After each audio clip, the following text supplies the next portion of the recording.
Hello बच्चों अब मैं स्टार्ट करने वाला हूं इलेक्ट्रोस्टैटिक्स। इस सेशन को मैंने बहुत एनालिसिस के बाद बनाया है। एक्चुअली इसमें क्या है कि सारे फॉर्मूले जितने भी अब तक लास्ट के 15 से 16 साल में नीट में क्वेश्चंस आए हैं, वो सारे क्वेश्चंस मैंने देखे हैं। उनमें जो जो टॉपिक्स हैं, मतलब वो क्वेश्चन जिन टॉपिक्स के हैं, उन टॉपिक्स के सारे फॉर्मूले मैंने बहुत बेहतरीन तरीके से यहां पे समझाए हुए हैं। यानी कि जो भी प्रोबेबिलिटी हो सकती है कि भाई इस टॉपिक पे सवाल आ सकता है, इस पे आ सकता है, इस फॉर्मूले पे आ सकता है, वो सारे मैंने इंक्लूड किए हैं इस सेशन में। ठीक है बच्चों, एक एक फॉर्मूला आपको अच्छे से देखना है और बहुत सारे एग्जाम्पल्स भी मैंने कराए हैं। ठीक है बच्चों, पढ़ो बहुत अच्छे से और फिर इस पे कुछ सवालों की प्रैक्टिस भी आपको जरूर करनी है। ठीक है ना, चलिए स्टार्ट करते हैं इलेक्ट्रोस्टैटिक्स। ठीक है ना, चलिए शुरू करते हैं इलेक्ट्रोस्टैटिक्स से। ठीक है ना, सबसे पहली चीज इलेक्ट्रिक चार्ज। भाई क्या होता है, दो टाइप के इलेक्ट्रिक चार्ज होता है, एक तो पॉजिटिव चार्ज और एक नेगेटिव चार्ज। बहुत अच्छी बात है, पॉजिटिव पॉजिटिव एक दूसरे को रिपेल करते हैं, नेगेटिव नेगेटिव रिपेल करते हैं, पॉजिटिव नेगेटिव अट्रैक्ट करते हैं। ठीक है ना, अब मेरी बात को बहुत ध्यान से सुनना। यहां पे क्या बोला गया है कि जो चार्ज है वो कंजर्व है। तो इसमें लिखा गया है कि we can neither create nor destroy electric charge, the charge can simply be transfer from one body to another. There are three models of charge transfer. तीन तरीके से चार्ज ट्रांसफर हो सकता है, बाय फ्रिक्शन, बाय कंडक्शन और by induction. तीन तरीके से चार्ज का ट्रांसफर हो सकता है, ऐसा एनसीईआरटी में लिखित रूप में दिया गया है। इनमें से कुछ भी आपसे पूछा जा सकता है। ठीक है, अब बाय फ्रिक्शन तो ठीक है, दो चीजों को ऐसे रब करते हैं तो एक के इलेक्ट्रॉन, भाई दो चीजें, एक ये चीज है एक ये चीज, 1 और 2, अगर आप इनको रब करते हो तो इनके आउटर शेल के इलेक्ट्रॉन जिसके वीक होते हैं वो उतर के दूसरे पे चला जाता है, तो एक तो पॉजिटिवली चार्ज हो जाती है, एक नेगेटिवली चार्ज हो जाती है। ये बॉडीज को रब करना एक फिजिकल तरीका है, दो, चाहे वो कंडक्टिंग बॉडी है चाहे नॉन कंडक्टिंग है, इससे वो चार्ज हो ही जाती है। दूसरा कंडक्शन। कंडक्शन मतलब जैसे कोई बॉडी है, कंडक्टिंग बॉडी है, उसको पॉजिटिव बॉडी लाके यहां पे टच करा दो तो थोड़े से पॉजिटिव चार्ज उसमें ट्रांसफर हो जाते हैं और वो भी चार्ज हो जाती है। By induction. इंडक्शन कैसे होता है, इंडक्शन में क्या होता है, जैसे ये बॉडी है, किसी ने कहा कि भाई हम तो इसको चाहते हैं कि इस वाली पे पॉजिटिव चार्ज आ जाए, अभी इस पे जीरो चार्ज है, हम चाहते हैं कि इस पे पॉजिटिव आ जाए। तो क्या करते हैं, हम इसके पास एक बड़ा नेगेटिव, इसके पास क्या लाते हैं, एक दूसरी बॉडी ले आते हैं यहां पे, यू एक दूसरी बॉडी। भाई ये तो बॉडी ए है, ठीक है ना, हम चाहते हैं कि ए बॉडी पे पॉजिटिव चार्ज आ जाए, तो एक बड़ी बॉडी बी ले आते हैं इसके पास और यहां पे रख देते हैं बड़ा negative charge, big negative charge रख। अगर ये पॉजिटिव चाहिए तो इसके पास में बड़ा नेगेटिव चार्ज रख देते हैं। तो नेगेटिव चार्ज क्या करता है, इस बॉडी में और इस बॉडी में इंडक्शन करता है और पॉजिटिव चार्ज को अपने पास अट्रैक्ट कर लेता है और नेगेटिव चार्ज को अपने से रिपेल कर लेता। तो इसके जो नेगेटिव चार्ज हैं वो तो ये क्रॉस करके उधर चले जाते हैं, क्योंकि नेगेटिव नेगेटिव को रिपेल करेगा, और इसके जो पॉजिटिव चार्ज है वो इसको क्रॉस करके इधर आ जाते हैं। तो यहां पे पॉजिटिव चार्ज ज्यादा हो जाता है, नेगेटिव चार्ज कम हो जाता है। अब क्या करते हैं, इस वाले पार्ट को, जो ये वाला पार्ट है, ये सॉरी, ठीक है, जो ये वाला पार्ट है इसको सेपरेट कर देते हैं। अब इसको क्या करते हैं, इसको अलग कर लेते हैं, तो इस पे क्या पॉजिटिव पॉजिटिव रह जाते हैं, नेगेटिव, इसको अब बी को अलग कर देते हैं। अब बी को अलग कर देते हैं तो ए पे और नेगेटिव को हटा देते हैं, तो यहां पे बस पॉजिटिव चार्ज रह जाते हैं। जो इसके खुद के पॉजिटिव चार्ज थे वो तो इस पे है ही, ऊपर से उस वाली बॉडी के जो पॉजिटिव चार्ज है वो भी बॉर्डर क्रॉस करके इधर आए थे, वो भी इसी के पास रह गए, तो इसको कहते हैं इंडक्शन से चार्जिंग। ठीक है ना, ये हम सब जानते हैं बहुत बढ़िया तरीके से। अब मेरी बात को सुनना ध्यान से, ठीक। मान लीजिए कोई आपसे एक सवाल पूछता है, कोई एक सवाल पूछता है कि ये मेरे पास एक बॉडी है, इट्स अ बॉडी, ये एक बॉडी है और ये एक दूसरी बॉडी है, नेगेटिव, बिग नेगेटिव बॉडी है, ठीक है। ये बॉडी इस बॉडी को अट्रैक्ट कर रही है, या पॉजिटिव ले लो, ये एक पॉजिटिव बॉडी है। अब वो कह रहा है कि इस बॉडी को रखने से ये वाली बॉडी में अट्रैक्शन है। कैसा फोर्स है, अट्रैक्शन हो रहा है, ये वाला फोर्स कैसा है, अट्रैक्शन का फोर्स है, ठीक है ना। तो ये बॉडी ए है, तो nature of charge, nature of charge on A, ठीक है ना, ऑन ए क्या होगा, A option, B option, C option, positive negative ठीक है ना, जीरो चार्ज, ठीक है ना, और कांट से कुछ कह नहीं सकते, कैसा चार्ज हो सकता है? कांट से मतलब पॉजिटिव और नेगेटिव बोथ, पॉजिटिव और नेगेटिव बोथ, दोनों में से कुछ भी हो सकता है। एनी, इसको तो एनी लिखना चाहिए मुझे, क्या लिखना चाहिए? पॉजिटिव और नेगेटिव एनी चार्ज, ये लिखना चाहिए मुझे। तो बताइए इनमें से कौन सा ऑप्शन सही होगा? भाई एक पॉजिटिव चार्ज है, पॉजिटिव चार्ज इस ए बॉडी को अट्रैक्ट कर रहा है, तो इस ए बॉडी पे कैसा चार्ज होगा? पॉजिटिव, नेगेटिव, जीरो, या पॉजिटिव और नेगेटिव एनी, कुछ भी हो सकता है। क्या आंसर दोगे इसका आप? सर आपने सिर्फ फॉर्मूला दिखाया बट उतना समझ नहीं आया। सोनाली यादव, क्या किस चीज की बात कर रहे हो? सर 12th फिजिक्स से सारे क्वेश्चन हो जाएंगे ना 90 मार्क्स के? बेटा जितने 12th के क्वेश्चन है हर एक का फॉर्मूला मैं बता दूंगा यहां पे, आप मुझे बस इसका आंसर बता दो क्या है, ठीक है? फटाफट बता दो क्या है, क्योंकि हम धीरे धीरे, क्या होता है कि धीरे धीरे इंजन गर्म हो जाता है जब हम पढ़ाना शुरू करते हैं, धीरे धीरे इंजन गर्म हो जाता है। आप भी इंटरेस्ट लेते हो, मैं भी इंटरेस्ट लूंगा अभी, ठीक है ना, और धीरे धीरे हमारी गाड़ी बड़ी फास्ट चलेगी। अब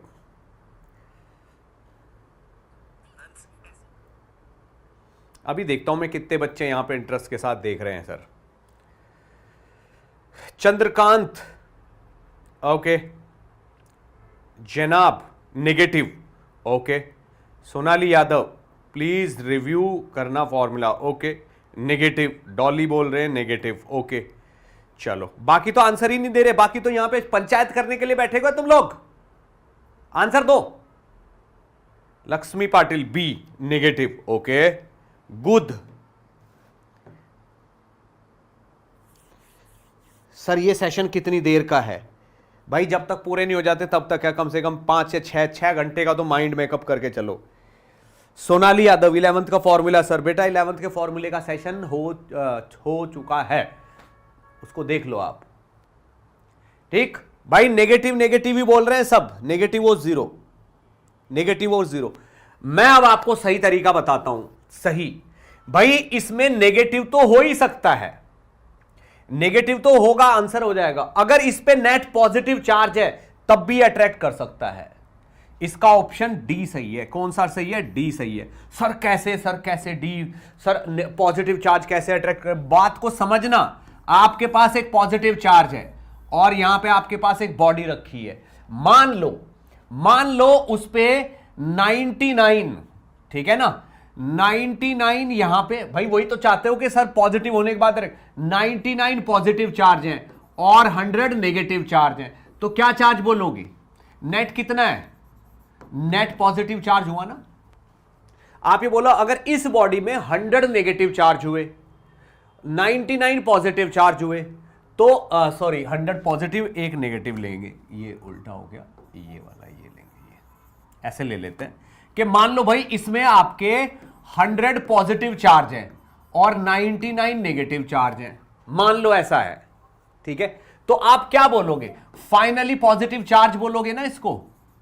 भाई अगर इस बॉडी में 99 नेगेटिव है, 100 पॉजिटिवली चार्ज बोलोगे। चलिए पॉजिटिव चार्ज की वजह से नेगेटिव तो यहां आ गए, ठीक है ना, और पॉजिटिव यहां पहुंच गए, लेकिन इस नेगेटिव और इस पॉजिटिव में बहुत थोड़ा सा अंतर है। अब आप देखो नेगेटिव चार्ज का सेंटर तो ये रहा, तो नेगेटिव के और पॉजिटिव के बीच की डिस्टेंस तो R1 है, और पॉजिटिव और पॉजिटिव के बीच की डिस्टेंस है R2। तो ये जो Q चार्ज है और ये माइनस का Q और ये प्लस का Q, आप ये देखो इस बॉडी में जहां नेगेटिव चार्ज है यहां तो अट्रैक्शन का फोर्स आ रहा है, तो force of attraction is equal to होगा K Q with minus sign divided by R1 का स्क्वायर। और भाई यहां पे क्या है? ये रिपल्शन का फोर्स होगा, तो फोर्स ऑफ रिपल्शन, ठीक है ना, कितना होगा? K Q नॉट मान लो इसको, ये लो K Q not upon R2 का स्क्वायर। अब ये R2 बहुत ज्यादा है, ठीक है ना, भले ही ये वाला चार्ज Q नॉट प्लस 1 है, भाई एक चार्ज ज्यादा है ना ये, तो ये Q नॉट प्लस 1 है ये, ये तो क्यू नोट है माइनस का, ये क्यू नोट प्लस 1 है, तो क्यू नोट और q into q naught plus, इन दोनों की मल्टीप्लाई भले ही थोड़ी सी ज्यादा हो, लेकिन ये जो नीचे R1 का स्क्वायर आ रहा है और ये जो R2 का स्क्वायर आ रहा है, भाई ये वाला ज्यादा है तो इसका स्क्वायर और ज्यादा होगा, तो ये जो रिपल्शन का फोर्स है ये छोटा हो जाएगा, तो यहां पे force of repulsion will be smaller than force of attraction इस डिस्टेंस की वजह से। चार्ज तो थोड़ा सा ज्यादा है पर डिस्टेंस बहुत ज्यादा है, तो भाई ये रिपल्शन का फोर्स कम पड़ गया और अट्रैक्शन का फोर्स ज्यादा हो गया, तो फाइनली कैसा फोर्स हो गया? अट्रैक्शन का हो गया, फाइनली अट्रैक्शन का फोर्स हो गया, फाइनली इस पे अट्रैक्शन का फोर्स आ गया। और ये कैसा चार्ज है? ये फाइनली पॉजिटिव चार्ज है, ठीक। तो पॉजिटिव चार्ज को पॉजिटिव चार्ज अट्रैक्ट कर रहा है, इसलिए ऑप्शन डी जो है ना हमारा सही होगा। तो ये पॉजिटिव भी हो सकता है और नेगेटिव भी हो सकता है, एनी कोई सा भी हो सकता है। ये मैं गारंटी दे रहा हूं बहुत सारे बच्चे इसको नेगेटिव ही करके आएंगे, ठीक। क्वेश्चन को दोबारा सुन लो, क्या सवाल था मेरा? सवाल यह था कि एक बॉडी के पास पॉजिटिव चार्ज रखा है और ये पॉजिटिव चार्ज इस बॉडी को अट्रैक्ट कर रहा है, तो इस पे चार्ज की नेचर बताइए, पॉजिटिव होगी, नेगेटिव होगी, जीरो होगी, या पॉजिटिव और नेगेटिव कुछ भी हो सकती है, ठीक है ना। बात समझ में आ रही है, ठीक है ना। तो पॉजिटिव, नेगेटिव, एनी का मतलब जीरो भी चलेगा यहां पे, बात समझ में आई? पॉजिटिव भी चलेगा, नेगेटिव भी चलेगा, जीरो भी चलेगा, ठीक है ना यहां पे। तो ये डी ऑप्शन करेक्ट होता है, ठीक। मान लिया मैंने कि इस पे पॉजिटिव है, लेकिन पॉजिटिव दूर है, नेगेटिव पास है, तो अट्रैक्शन का फोर्स ज्यादा हो जाएगा, रिपल्शन का कम हो जाएगा, ठीक है ना। बोलो समझ में आया कि नहीं आया? समझ में आया कि नहीं आया? यस सर, जी सर। बस यही बात समझानी थी मुझे कि भाई इस बात का भी ध्यान रखना कि जो फोर्स है, फोर्स जो इनकी मल्टीप्लाई के तो डायरेक्टली प्रोपोर्शनल होता है, पर बीच की डिस्टेंस है उस पर भी डिपेंड करता है। ये मल्टीप्लाई ऑलमोस्ट सेम होगी, ये थोड़ी सी ज्यादा होगी, लेकिन ये नीचे वाला पोर्शन इसका बहुत ज्यादा होगा, जो कि इसको छोटा बना देगा, राइट। चलिए भाई, इससे ज्यादा मैं समझाऊंगा नहीं, मेरे को कॉन्सेप्ट ही समझाना। क्वांटाइजेशन ऑफ चार्ज, चार्ज जो है कितना भी बड़ा चार्ज हो n टाइम्स ऑफ E ही होगा। E कितना होता है? 1.6। E कितना होता है? 1.6 इंटू 10⁻⁻19 कूलाम। इसी का ही मल्टीपल होगा, इसका 2 गुना, 3 गुना, 4 गुना, 5 गुना, इतना ही होगा, ठीक है ना। कोई बोले कि भाई ये एक बॉडी है, ये रही, इस पे चार्ज है Q is equal to 3 into 10⁻⁻20 coulomb, समझ जाओ कि नॉट पॉसिबल है। क्या है? नॉट पॉसिबल है ये चार्ज। क्यों? क्योंकि 10⁻⁻19 से छोटा हो ही नहीं सकता, ये तो छोटा हो गया ना, तो ये नॉट पॉसिबल चार्ज है, राइट। चलिए, अब कूलाम्स लॉ क्या कहता है? बिटवीन 2 पॉइंट्स, कूलाम्स लॉ ये कहता है कि अगर भाई एक पॉजिटिव चार्ज यहां पे है और एक दूसरा कोई चार्ज Q2 यहां पे है, ये Q1 है, ये Q2, चाहे ये कैसे भी चार्ज हो, ठीक है ना, इन दोनों के बीच की कुछ अगर डिस्टेंस है, इन दोनों के बीच की मान लीजिए कोई डिस्टेंस है ऐसे, ये, तो भाई मान लो इन दोनों के बीच की डिस्टेंस है R, ठीक है ना, R, और R को मैं एक वेक्टर मान रहा हूं और उस तरफ मान रहा हूं, तो ये फोर्स उस पे फोर्स लगा, ये चार्ज उस पे फोर्स लगाएगा, ठीक है ना। तो फोर्स ऑन 2 ड्यू टू 1, और ये वाला चार्ज इस पे फोर्स लगाएगा, फोर्स ऑन 1 ड्यू टू 2, ठीक है ना। तो कूलाम साहब ने ये कहा है कि ये दोनों फोर्स 2 का 1 पे और 1 का 2 पे फोर्स बराबर होंगे, ठीक है ना, दोनों के मैग्नीट्यूड बराबर होंगे, भले ही ये चार्ज अलग अलग हैं, चार्ज भले ही अलग अलग है, पर इन दोनों के मैग्नीट्यूड बराबर होंगे, ठीक। और किसके बराबर होगा ये? K times Q1 Q2 upon R square के, ये कूलाम साहब ने बोला है। और भाई इस K की वैल्यू कितनी होगी? K की वैल्यू होगी 1/4 एप्सिलॉन नॉट, या 9 इंटू 10⁹ SI यूनिट, जो भी नॉर्मल यूनिट सिस्टम होता उसकी वैल्यू ये होगी। अब कुछ लोग कहते हैं कि सर हमें तो वेक्टर भी समझना है, हमें तो वेक्टर भी समझना है, तो भाई वेक्टर को समझो क्या है, वेक्टर को समझना है क्या है। अगर ये पॉजिटिव है, ये पॉजिटिव है, तो 1 2 को और 2 1 को रिपेल करेगा, और F21 के ऊपर अगर आपने एरो लगा दिया तो आपको डायरेक्शन देनी पड़ेगी। तो F21 देखो R उस तरफ है ना, तो F21 R की तरफ है, तो F21 हो जाएगा K Q1 Q2 अपॉन इन दोनों के बीच की जो डिस्टेंस है उसका क्यूब इंटू R वेक्टर, ये हो गया, ठीक है। और F12 हो जाएगा इस तरफ। देखो वो R का उल्टा हो गया, तो K Q1 Q2 upon R का क्यूब और माइनस का R वेक्टर, ये आपका फोर्स 1 2 हो गया। आप चाहो तो इसको यूनिट वेक्टर बना लो और ये खत्म कर दो, K Q1 Q2 upon R का स्क्वायर और R यूनिट वेक्टर, इसमें K Q1 Q2 upon R का स्क्वायर और माइनस इधर ले आओ और R के ऊपर ये लगा दो, ये यूनिट वेक्टर हो गया, जिसको R अपॉन एक R को यूनिट वेक्टर लिख देते हैं, ये इसकी वेक्टर फॉर्म हो गई। ठीक है, तो इक्वल एंड अपोजिट होगा, ठीक है ना, अलोंग R होगा, एक R के अपोजिट होगा। ठीक, और अगर ये नेगेटिव हुआ, ठीक है, एक पॉजिटिव एक नेगेटिव हुआ, तो ये अट्रैक्शन का फोर्स हो जाएगा, ये हम जानते हैं। ठीक है ना, सुपरपोजिशन प्रिंसिपल ये कहता है कि अगर भाई एक चार्ज यहां पे है, एक चार्ज यहां पे है, एक चार्ज यहां पे है, तो इस पॉइंट पे जो नेट फोर्स होगा वो इसकी वजह से और इसकी वजह से जो होगा, दोनों का वेक्टर सम हो जाएगा। ये प्रिंसिपल ऑफ सुपरपोजिशन है, दैट्स इट। इतने से ही अपना काम हो जाएगा। अब बात आती है इलेक्ट्रिक फील्ड की, ठीक है ना, कि भाई इलेक्ट्रिक फील्ड, ठीक है, कितना क्या होता है। तो मान लीजिए यहां पे एक चार्ज Q है, ठीक है ना, यहां पे क्या है, एक चार्ज Q है यहां पे। सर ये सेशन के बाद 12 के मॉक टेस्ट लगा लिया तो कितना स्कोर करूंगा? बेटा इस सेशन को करने के बाद मैं मानता हूं कि 12th का आपसे हर एक सवाल हो जाएगा, हर एक 12th का आपसे हर एक सवाल हो जाएगा, राइट। अब देखते हैं क्या होता है, देखते हैं कितना आप इसमें से ग्रैब करते हो, कितना इसमें से ग्रास्प करते हो। ठीक है, बहुत सारे क्वेश्चंस हैं जो मुझे अभी करवाने हैं, तो पहले मैं एक बार ये पूरा कर लूं, फिर मैं आपको ये क्वेश्चंस कराऊंगा।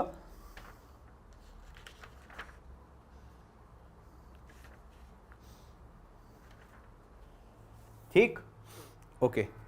तो भाई रूल कहता है कि अगर कोई चार्ज Q है तो उसके आसपास ये चार्ज Q अपने चारों तरफ इलेक्ट्रिक फील्ड फैला लेता है, और यहां से R डिस्टेंस पे अगर कोई पॉइंट P है तो इस पॉइंट P पे इस Q की वजह से एक इलेक्ट्रिक फील्ड होगा जिसकी वैल्यू होगी K Q अपॉन R का स्क्वायर, और ये इनको मिलाने वाली लाइन के अलोंग ही होगा, ये पॉइंट की वजह से इलेक्ट्रिक फील्ड है। और अगर ये नेगेटिव हुआ तो ये इस तरफ होगा, मैग्नीट्यूड सेम होगा, बस यहां माइनस लग जाएगा, राइट। अब वो ये भी कहता है कि अगर आप इस जगह पे एक Q नोट चार्ज लाके रख देते हो तो इस Q की वजह से इस Q नोट पे एक फोर्स होगा, कौन सा, K Q naught upon R square, ये फोर्स होगा। और अगर आप इस पे लगने वाले फोर्स को इसी के चार्ज से डिवाइड कर देते हो, यानी कि F को जो चार्ज आपने लाके रखा है यहां पे उसी से डिवाइड कर देते हो, तो इस पॉइंट पे एग्जिस्ट करने वाला इलेक्ट्रिक फील्ड आपको मिल जाएगा। आप खुद ही देख लो, इसको Q नोट से डिवाइड कर दो तो Q नोट से Q नोट तो कैंसिल हो जाएगा, डिवाइडेड बाई R स्क्वायर आ जाएगा। तो यहीं से फॉर्मूला आ जाता है कि F is equal to Q naught into E, ठीक है ना। यानी कि इस पॉइंट पे अगर इलेक्ट्रिक फील्ड E है तो इस पॉइंट पे लगने वाला फोर्स कितना होगा, Q नोट इंटू E। तो आप देखो ये QE है, इसमें Q नोट की मल्टीप्लाई कर दो, फोर्स आ जाएगा। तो ये यहां से हमें एक फंडा पता चलता है इसका, ठीक है। अब motion of a charge particle in an electric field, भाई अगर कोई इलेक्ट्रिक फील्ड है कहीं पे और उस पे चार्ज को आप थ्रो करते हो तो इलेक्ट्रिक फील्ड की डायरेक्शन में चार्ज पे क्या लगता है, फोर्स लगता है, ठीक, और उसी के मुताबिक उसकी वेलोसिटी आ जाती है, ठीक है ना। फॉर एग्जाम्पल मान लीजिए इस तरफ यहां पे ऐसे इलेक्ट्रिक फील्ड है, ये क्या है, ये यूनिफॉर्म इलेक्ट्रिक फील्ड है, एग्जिस्ट करता है। यहां पे आप पॉजिटिव चार्ज को, ठीक है ना, इलेक्ट्रिक फील्ड से ऐसे थीटा एंगल बना के V वेलोसिटी देते हो, तो भाई ये इलेक्ट्रिक फील्ड से कितना एंगल बना रहा है, थीटा बना रहा है, मान लो ये, ठीक है ना।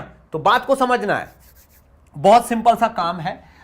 अगर इसकी वेलोसिटी V इस तरफ है, मास m है, तो इसकी वेलोसिटी का एक कंपोनेंट इस तरफ होगा V cos थीटा, एक कंपोनेंट होगा V sin थीटा, ठीक है ना। तो भाई इस चार्ज पे इस तरफ एक एक्सेलरेशन होगा QE बाई m, इस तरफ एक एक्सेलरेशन होगा 0। क्यों, क्योंकि एक्सेलरेशन क्या होता है, फोर्स अपॉन मास। तो भाई इस पे इस तरफ एक एक्सेलरेशन, यानी कि अगर थोड़ी देर बाद देखा जाए तो इसकी जो वेलोसिटी है वो थोड़ी ऐसे हो जाएगी यहां पे पहुंच के।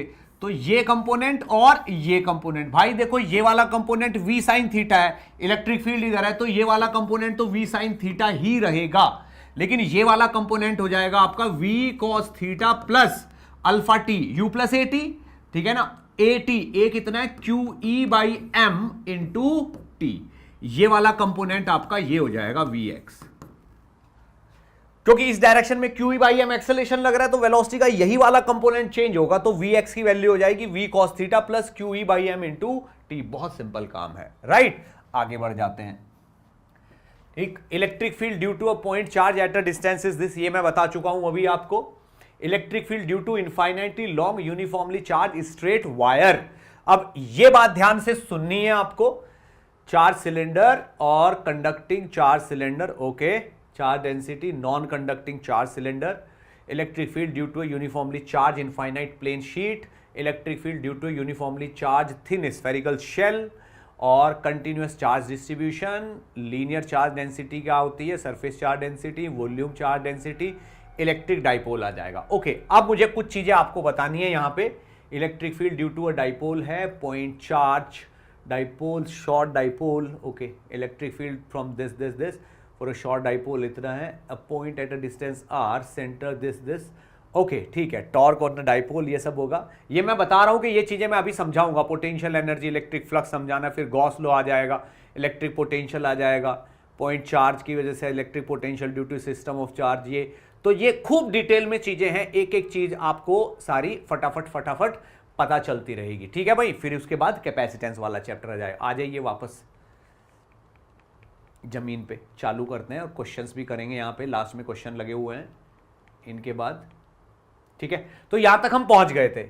अब ये कहता है कि electric field due to a point charge at a distance D K Q upon R square. भाई के की वैल्यू क्या होती है, यही तो होती है, k इज इक्वल टू होता है 9 into 10 to the power 9 SI unit, और k को आप 1/4 पाई एप्सिलॉन नॉट भी लिख सकते हो, ठीक है ना। एप्सिलॉन नॉट की वैल्यू कितनी हो जाती है, 8.85 into 10 to the power minus कुछ 812 ऐसी हो जाती है ना, ये जो भी होती है, ठीक, वो k की एप्सिलॉन नॉट की वैल्यू हो जाती है। Electric field due to infinitely long uniformly charge straight wire, पूरा एपिसोड बता रहा हूं इसका, है ना बेटा।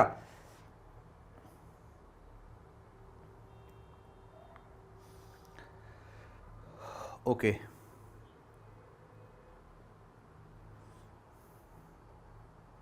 सुनते जाना आप भाई। लॉजिक क्या कहता है, पहले लॉन्ग यूनिफॉर्मली स्ट्रेट वायर ना लेके हम एक शॉर्ट ले लेते हैं, आराम से शॉर्ट वायर ले लेते हैं, ये वायर क्या, रॉड ले लेते हैं, चार्ज्ड रॉड, ये ठीक है ना। अब भाई ये जो चार्ज रॉड है, मान लीजिए इसकी लेंथ है L और चार्ज इस पे कितना है Q, वो भी कैसा, पॉजिटिव का चार्ज है, मान लीजिए। फॉर्मूला क्या कहता है, तो भाई इसकी एक चार्ज डेंसिटी होती है लैम्डा, जिसको Q बाई L भी लिख सकते हो, जितना चार्ज चिपका हुआ यूनिफॉर्मली डिस्ट्रीब्यूटेड चार्ज है, लैम्डा हो गया।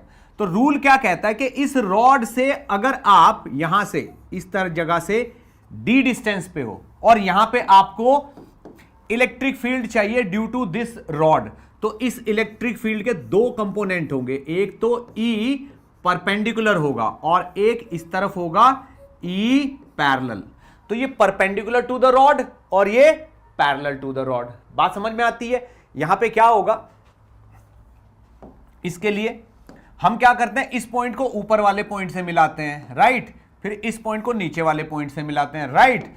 ये वाले एंगल को आप θ1 लिखते हो, ये वाले एंगल को आप θ2 लिखते हो। θ2 को नीचे की तरफ मेजर किया जाता है, θ1 को ऊपर की तरफ मेजर किया जाता है। तो भाई यहां से हमें पता चलता है कि E परपेंडिकुलर का फॉर्मूला होता है K lambda upon D into sine θ1 plus sine θ2, that's it. ये E परपेंडिकुलर का फॉर्मूला होता है, ये E परपेंडिकुलर का फॉर्मूला, तो बहुत अच्छी बात है। E पैरेलल, ई पैरेलल का फॉर्मूला होता है के lambda upon D into cos theta 2 minus cos theta 1। ये ई परपेंडिकुलर और ई पैरेलल का फॉर्मूला है। बात को समझते जाना है, ठीक है। यहां पे ये थीटा 2 नीचे वाला एंगल है, ऊपर वाला थीटा 1 है, और ये किसी भी जगह अप्लाई कर सकते हैं। E perpendicular perpendicular to the rod और E parallel parallel to the rod, ठीक। अब यहां पे जो इसने बोला है कि ड्यू टू इनफाइनाइटली लॉन्ग, ठीक है ना, अगर भाई एल की वैल्यू इनफाइनाइट होती है, एल की वैल्यू क्या होती है, इनफाइनाइट होती है, तो भाई थीटा 1 की वैल्यू भी 90 डिग्री होगी और थीटा 2 की वैल्यू भी कितनी होगी, 90 डिग्री। भाई ये रॉड अगर इनफाइनाइट होगी तो ये लाइन 90 हो जाएगी, ये 90 हो जाएगी। तो इस वाले केस में ई परपेंडिकुलर यानी कि ये वाला हो जाएगा के lambda upon D into sine 90 plus sign 90, यानी के 2 के लैम्डा अपॉन डी। ये आपका ई परपेंडिकुलर हो जाएगा, बिल्कुल सही बात है। और भाई ई पैरेलल हो जाएगा आपका 0 के लैम्डा अपॉन डी, और यहां पे 0 माइनस 0 मतलब 0, ठीक। अब ये जो 2 के लैम्डा अपॉन डी है, अगर मैं इसको लिख दूंगा तो 2 तो ठीक है, लैम्डा भी ठीक है, नीचे डी भी ठीक है, बहुत अच्छी बात है। लेकिन ये जो के है इसको आपको 1/4 पाई एप्सिलॉन नॉट लिखना पड़ेगा। इस वाले 2 से ये 2 हो जाएगा, तो this is lambda upon 2 pi epsilon naught D. और यही फॉर्मूला तो ये लिखा हुआ है, देखो, lambda upon 2 pi epsilon naught D, lambda upon 2 pi epsilon naught R. इन्होंने आर लिख दिया, हमने डी लिख दिया। इन्होंने इस वाली डिस्टेंस को आर माना है, ठीक है ना, हमने डी लिख दिया।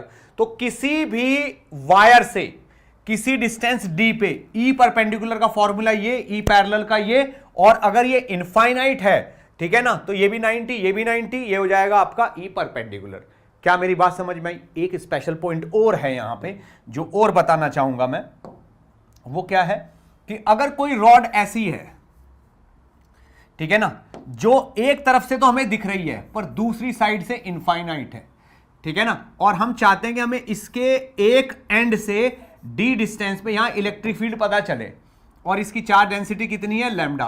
तो इसको बोलते हैं सेमी इनफाइनाइट रॉड। क्या बोलते हैं इसको? सेमी इनफाइनाइट रॉड बोलते हैं। अब अगर मैं इसके इस वाले एंड को वहां मिलाऊंगा ऊपर इनफाइनाइट पे, तो भाई ये वाला तो कितना बनेगा, 90 डिग्री बनेगा, और इसको यहां मिलाऊंगा तो ये 0 बनेगा, ठीक है ना। तो सेमी इनफाइनाइट रॉड के लिए ऊपर वाला एंगल थीटा 1 तो यहां पे 90 डिग्री हो गया, थीटा 2 यहां पे 0 डिग्री हो गया। तो आप देखो यहां पे ई परपेंडिकुलर तो ये हो गया, और ई पैरेलल ये हो गया। तो इसकी वैल्यू हो जाएगी के लैम्डा अपॉन डी, डी ये वाली distance, into sine theta 1 plus sine theta 2, तो साइन 91 हो जाएगा, 1 प्लस 0, ठीक है ना। इसकी वैल्यू कितनी हो जाएगी, के lambda upon D cos theta 2, theta 2 तो 0 है, तो ये भी 1 माइनस 0। तो भाई ये वाला कंपोनेंट भी के लैम्डा बाई डी हो जाएगा, ये वाला कंपोनेंट भी के लैम्डा बाई डी हो जाएगा। तो आप देखो इनका जो रिजल्टेंट है, यहां पे इनका जो रिजल्टेंट आएगा वो यहां से 45 डिग्री पे आ जाएगा। भाई ये वाला कंपोनेंट भी के लैम्डा बाई डी है, ये वाला कंपोनेंट भी के लैम्डा बाई डी है, तो इनका रिजल्टेंट कितने पे आ जाएगा, 45 डिग्री पे आ जाएगा। क्या मेरी बात समझ में आ रही है? Is it okay? फाइन, यहां तक की बात ठीक है। चलिए आगे बढ़ जाते हैं, ठीक है। Okay, semi infinite, yes Zaineb, okay, live study with me, बहुत बढ़िया भाई। Tushar Sevle, sir 45 most repeated topic की वीडियो कब आएगी? आ जाएगी बेटा, आएगी बहुत जल्दी। पहले ये देख लो एक बार को, फिर आगे बढ़ जाते हैं उस वाली वीडियो में।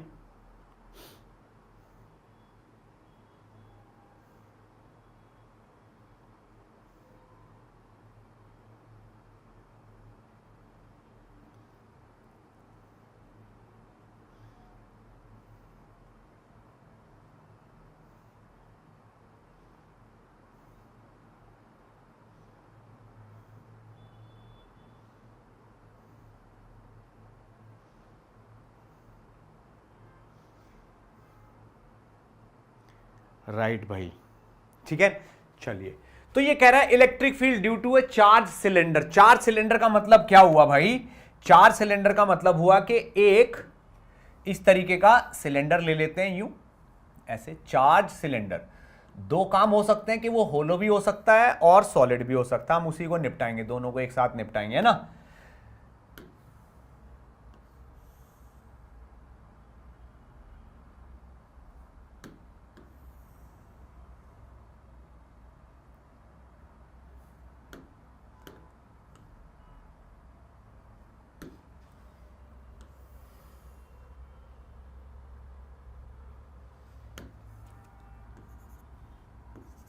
ठीक है, electric field due to a charge cylinder, बात को समझना है। अब भाई ये जो सिलेंडर है, ठीक है ना, ये क्या हो सकता है? जो सिलेंडर है वो सॉलिड भी हो सकता है, होलो भी हो सकता है। उसके बारे में इन्होंने खूब सारी बातें बोली हैं कि ये नॉन कंडक्टिंग हो तब बताइए, कंडक्टिंग हो तब बताइए, ठीक है ना, सॉलिड हो तब बताइए, ठीक है। ये तो मैं यहां पे इस एक से ही सारी चीजें क्लियर कर दूंगा आपकी जितनी भी है, राइट। इसमें क्या होता है कि अगर आप इसकी रेडियस देखो तो मान लीजिए इसकी रेडियस है r और इसकी लेंथ है कितनी? l, ठीक है ना। इसकी लेंथ कितनी है? l। तो l को हम क्या लेते हैं? इनफाइनाइट लेते हैं, लॉन्ग ले लेते हैं इसको। लंबा सिलेंडर है ये, इट्स अ लॉन्ग सिलेंडर है। तो फाइनली l को कितना पुट कर देंगे? इनफाइनाइट पुट कर देंगे, ठीक। तो अगर ये हॉलो है, क्या है ये? हॉलो है मान लो स्टार्टिंग में, तो मैंने क्या किया, इसके सेंटर से x डिस्टेंस पे यहां पे इलेक्ट्रिक फील्ड निकालने की कोशिश की। तो यहां पे मैंने एक इस तरीके का ये गॉसियन सिलेंडर लिया x रेडियस का, और यहां पे इलेक्ट्रिक फील्ड E है, तो E into 2πx into L, ये वाली लेंथ मान लो L है, ये भी L है, इसको भी L मान लो क्योंकि L फाइनल स्मॉल l मान लो। तो ये x है और ये L है, तो ये होगा 2πx into L is equal to, इसके अंदर जो चार्ज बंद है Q enclose divided by epsilon naught, ये करूंगा। अब भाई अगर ये होलो है तो अंदर तो चार्ज जीरो होगा, तो that means E will be equal to zero, क्योंकि Q इनक्लोज तो जीरो होगा अगर इनसाइड है, ठीक है। तो यहां पे E की वैल्यू जीरो होगी। तो X अगर अंदर की तरफ है, X जो है, ये जो X लिया हमने, अगर रेडियस से कम है, ये वाली रेडियस को R मान लो, रेडियस से कम है यानी कि अंदर है, तो इलेक्ट्रिक फील्ड जीरो होगा। अब तब क्या, अगर x ग्रेटर देन r हो, यानी कि x यहां के बजाय यहां हो, तो अगर x यहां पे है तो हम यहां पे एक गॉसियन सिलेंडर ले लेंगे ऐसा यूं, ठीक। अब उसके लिए करेंगे तो वही again E into 2πx into L, ये 2πx इंटू एल, ये वाला एरिया हो गया, is equal to Q enclose. इसके अंदर कितना चार्ज बंद है? तो भाई इसकी चार्ज डेंसिटी होगी कुछ सिग्मा, इस सरफेस की चार्ज डेंसिटी होगी सिग्मा, ये वाला जो है। तो ये हो जाएगा Q एनक्लोज सिग्मा इंटू ये वाला पूरा एरिया। कौन सा एरिया? ये वाला एरिया, जो अंदर वाले इसका एरिया, क्योंकि यहां पे चार्ज थोड़ी है, तो गॉसियन सिलेंडर इस पे होगा, तो वो होगा 2πr into L divided by epsilon naught, right. 2π से 2π कैंसिल, एल से एल कैंसिल, E की वैल्यू हो गई sigma into r upon x epsilon naught, ठीक है ना। Sigma r upon epsilon naught x, ये हो जाएगी। तो E इंटू 2πx l, ये हो जाएगी भाई। इस पॉइंट पे इलेक्ट्रिक फील्ड की value sigma r upon epsilon naught x। Sigma क्या होगी भाई? अगर इसकी कुछ रेडियस है तो ये हो जाएगा आंसर, और इसी तरीके से करना भी है। अब भाई हो सकता है कि ये वाली चीज सेम टू सेम क्या हो जाए, क्या हो रहा है भाई? हाँ ये रहा ना यहां पे,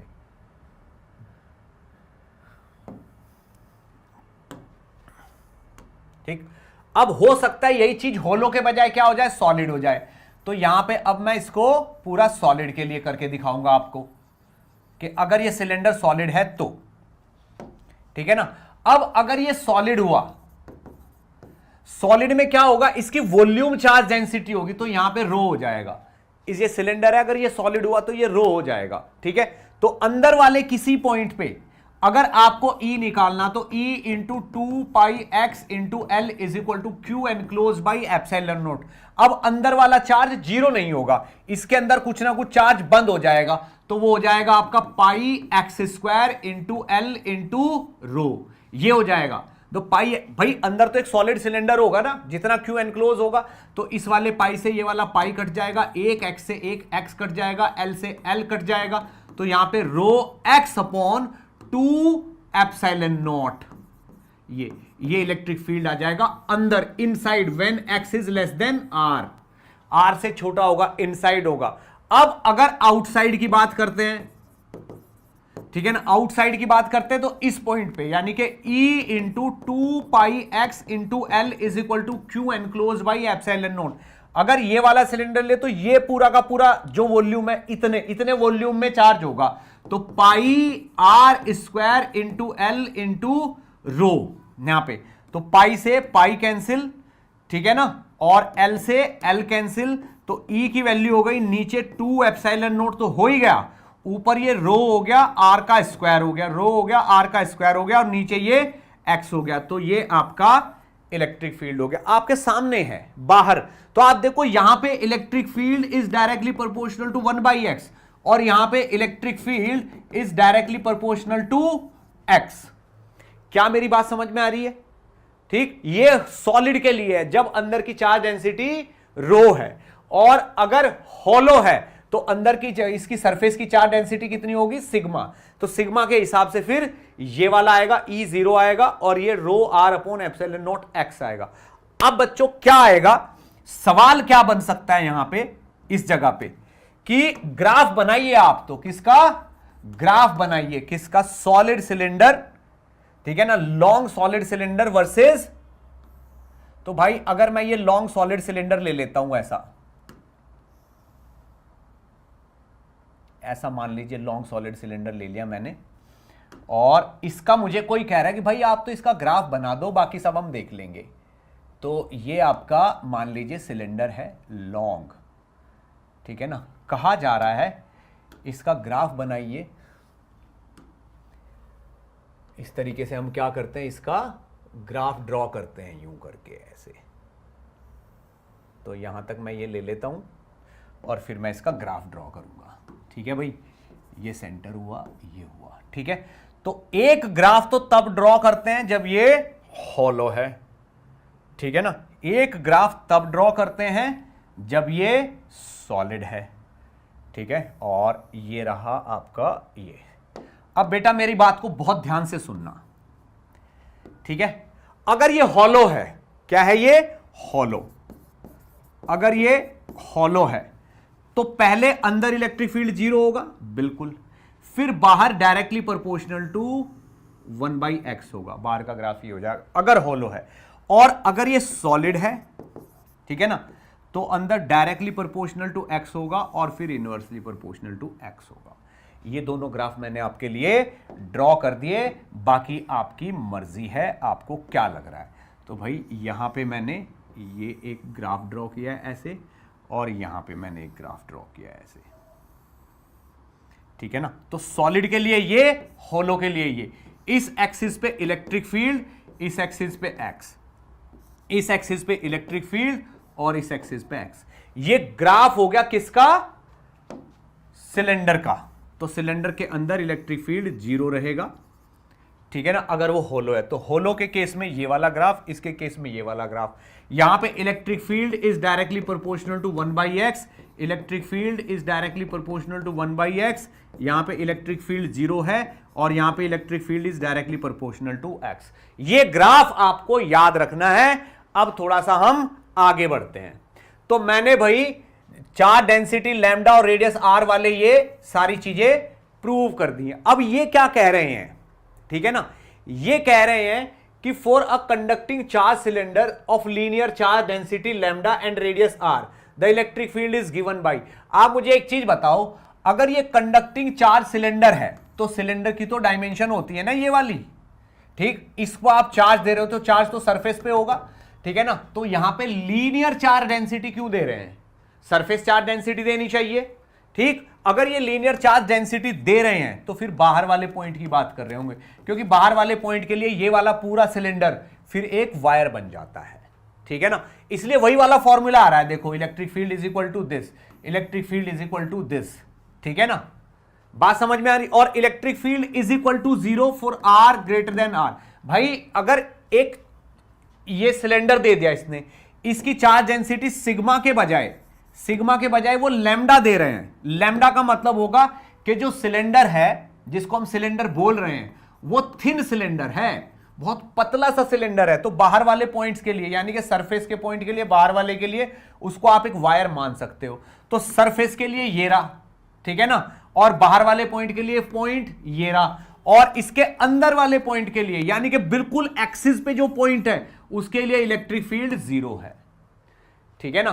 तो भाई ये होलो के केस में है, क्या है ये, होलो के केस में अगर लीनियर चार्ज डेंसिटी दे रखी है तो है ये, ठीक। जबकि मैं इसके बिल्कुल अगेंस्ट हूं, इस तरीके से फॉर्मूले नहीं लिखने चाहिए, बट ठीक है। बाहर वाले पॉइंट, भाई हम क्या, बड़ा स्फीयर होता है, अगर पॉइंट बाहर है उसके लिए हम पॉइंट चार्ज मान लेते हैं, बस ऐसा ही ये है कि बाहर वाले पॉइंट के लिए इस सिलेंडर को हमने बहुत थिन सिलेंडर मान लिया और इसकी लीनियर चार्ज डेंसिटी बता रहे हैं सरफेस के बजाय, लीनियर चार्ज डेंसिटी बता रहे हैं सरफेस के बजाय, right.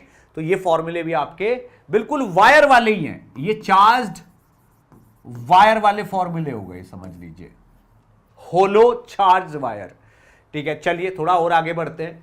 For a non conducting charge cylinder, ये अपना वही है, ये आपका वही है, electric field is directly proportional to R, और यहां पे electric field is directly proportional to 1/r। ये अभी तो बनाया हमने ग्राफ, ये वाला यहां से यहां तक का ये, और यहां से यहां तक का ये, देखो ये वाले में, ठीक। तो मेरी एडवाइस यही है कि भाई आप वो वाले फॉर्मूले याद रखें जो मैंने बताए हैं, ठीक है ना। ये लैम्डा वाले, अगर इसकी सिलेंडर की चार्ज सिलेंडर बोल रहे हैं, मतलब चार्ज सिलेंडर बोल रहे हैं और लीनियर चार्ज डेंसिटी लैम्डा बोल रहे हैं, ठीक है ना। अगर भाई लीनियर चार्ज डेंसिटी है तो वो लाइन होनी चाहिए, ठीक है ना, सिग्मा नहीं होना चाहिए। बट ये बहुत जगह पे इस तरीके से फॉर्मूले लिखने का ट्रेंड चल गया है, ठीक। चलो, electric field due to a uniformly charge infinite plane sheets, ठीक। अब आए हैं सवाल अच्छे वाले, मतलब फॉर्मूले थोड़े ठीक वाले आए हैं अभी।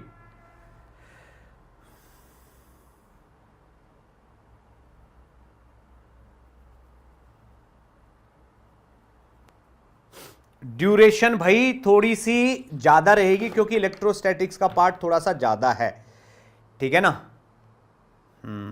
ड्यूरेशन 6 आवर्स के आसपास रहेगी, बट इलेक्ट्रोस्टैटिक्स मुझे पूरा दिल से पढ़ाना है यहां पे, ठीक। Electric field due to a uniformly charge infinite plane sheet, बेटा कंसेप्ट बताऊंगा, बहुत ध्यान से सुनना है, कंसेप्ट बताऊंगा, बहुत ध्यान से सुनना है। यूनिफॉर्मली प्लेन शीट, तो भाई अगर मेरे पास एक ऐसी प्लेन शीट है, यूं करके मान लो, तो इसको आप ऐसे दिखा सकते हो कि भाई आपके पास जो शीट है वो ऐसी है, इसको यहां से यूं मिला दो ऐसे, इसको यहां से यूं मिला दो ऐसे, ठीक है ना, इसको यहां से यूं मिला दो ऐसे, और इसको यहां से यूं मिला दो, ये शीट बन गई आपके पास, ठीक है ना। कैसी शीट है ये, इनफाइनाइट शीट है, यानी कि ये आपको बाउंड्री दिख तो रही, पर ये इधर भी इनफाइनाइट तक जा रही है, इधर भी इनफाइनाइट तक जा रही है, इधर भी इनफाइनाइट तक जा रही है, इधर भी इनफाइनाइट तक जा रही है, बहुत बड़ी शीट है ये, ठीक है ना। बट फिर भी हम इसका मान लेते हैं कि एक तरफ का जो एरिया है, ये वाला जो एरिया है वो ए मान लेते हैं, बाद में ए को क्या कर देंगे, टेंस टू इन्फिनिटी कर देंगे, बट हम एक तरफ का जो साइड का एरिया इसको ए मान रहे हैं। अब इस वाली शीट को दिखाएंगे कैसे, इस वाली शीट को जब हम शो करते हैं, भाई हमें दिखाना ही तो होता है ये, कि ये वाली शीट को दिखाएंगे कैसे, तो भाई इसको ऐसे दिखाते हैं, बस यूं दिखा देते हैं, ठीक है ना, ऐसे दिखाते हैं शीट को, ऐसे, ठीक है।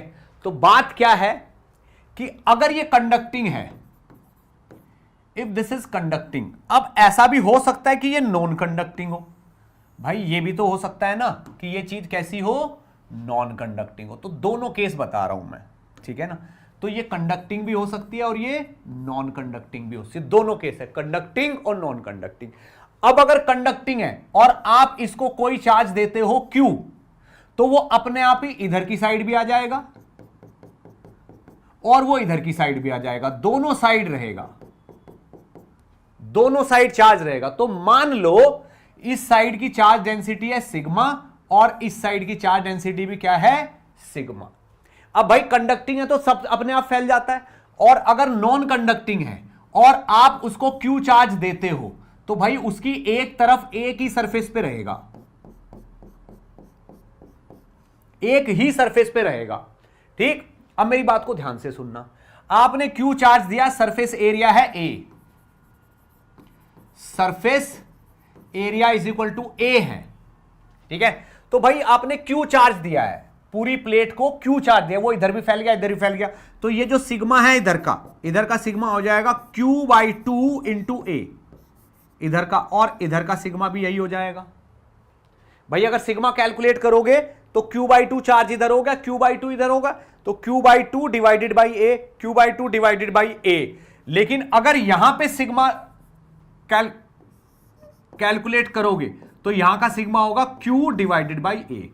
इस बात को याद रखना है। ओके, अब मैं क्या बताने वाला हूं आपको, फैक्ट में यह बता रहा हूं आपको कि ऑलवेज एक लेयर तो ये हो गई, एक लेयर ये हो गई, तो कंडक्टिंग है तो 2 लेयर होंगी, कंडक्टिंग है तो 2 लेयर होंगी, एक इधर और एक इधर, और नॉन कंडक्टिंग है तो 1 लेयर होगी। क्या होगी, 1 लेयर, ओनली दिस 1 लेयर, एक लेयर होगी। यहां पे 2 लेयर होंगी, वहां पे 1 लेयर होगी। ओके, अब एक लेयर की वजह से फील्ड होता है सिग्मा बाई 2 एप्सिलॉन नॉट।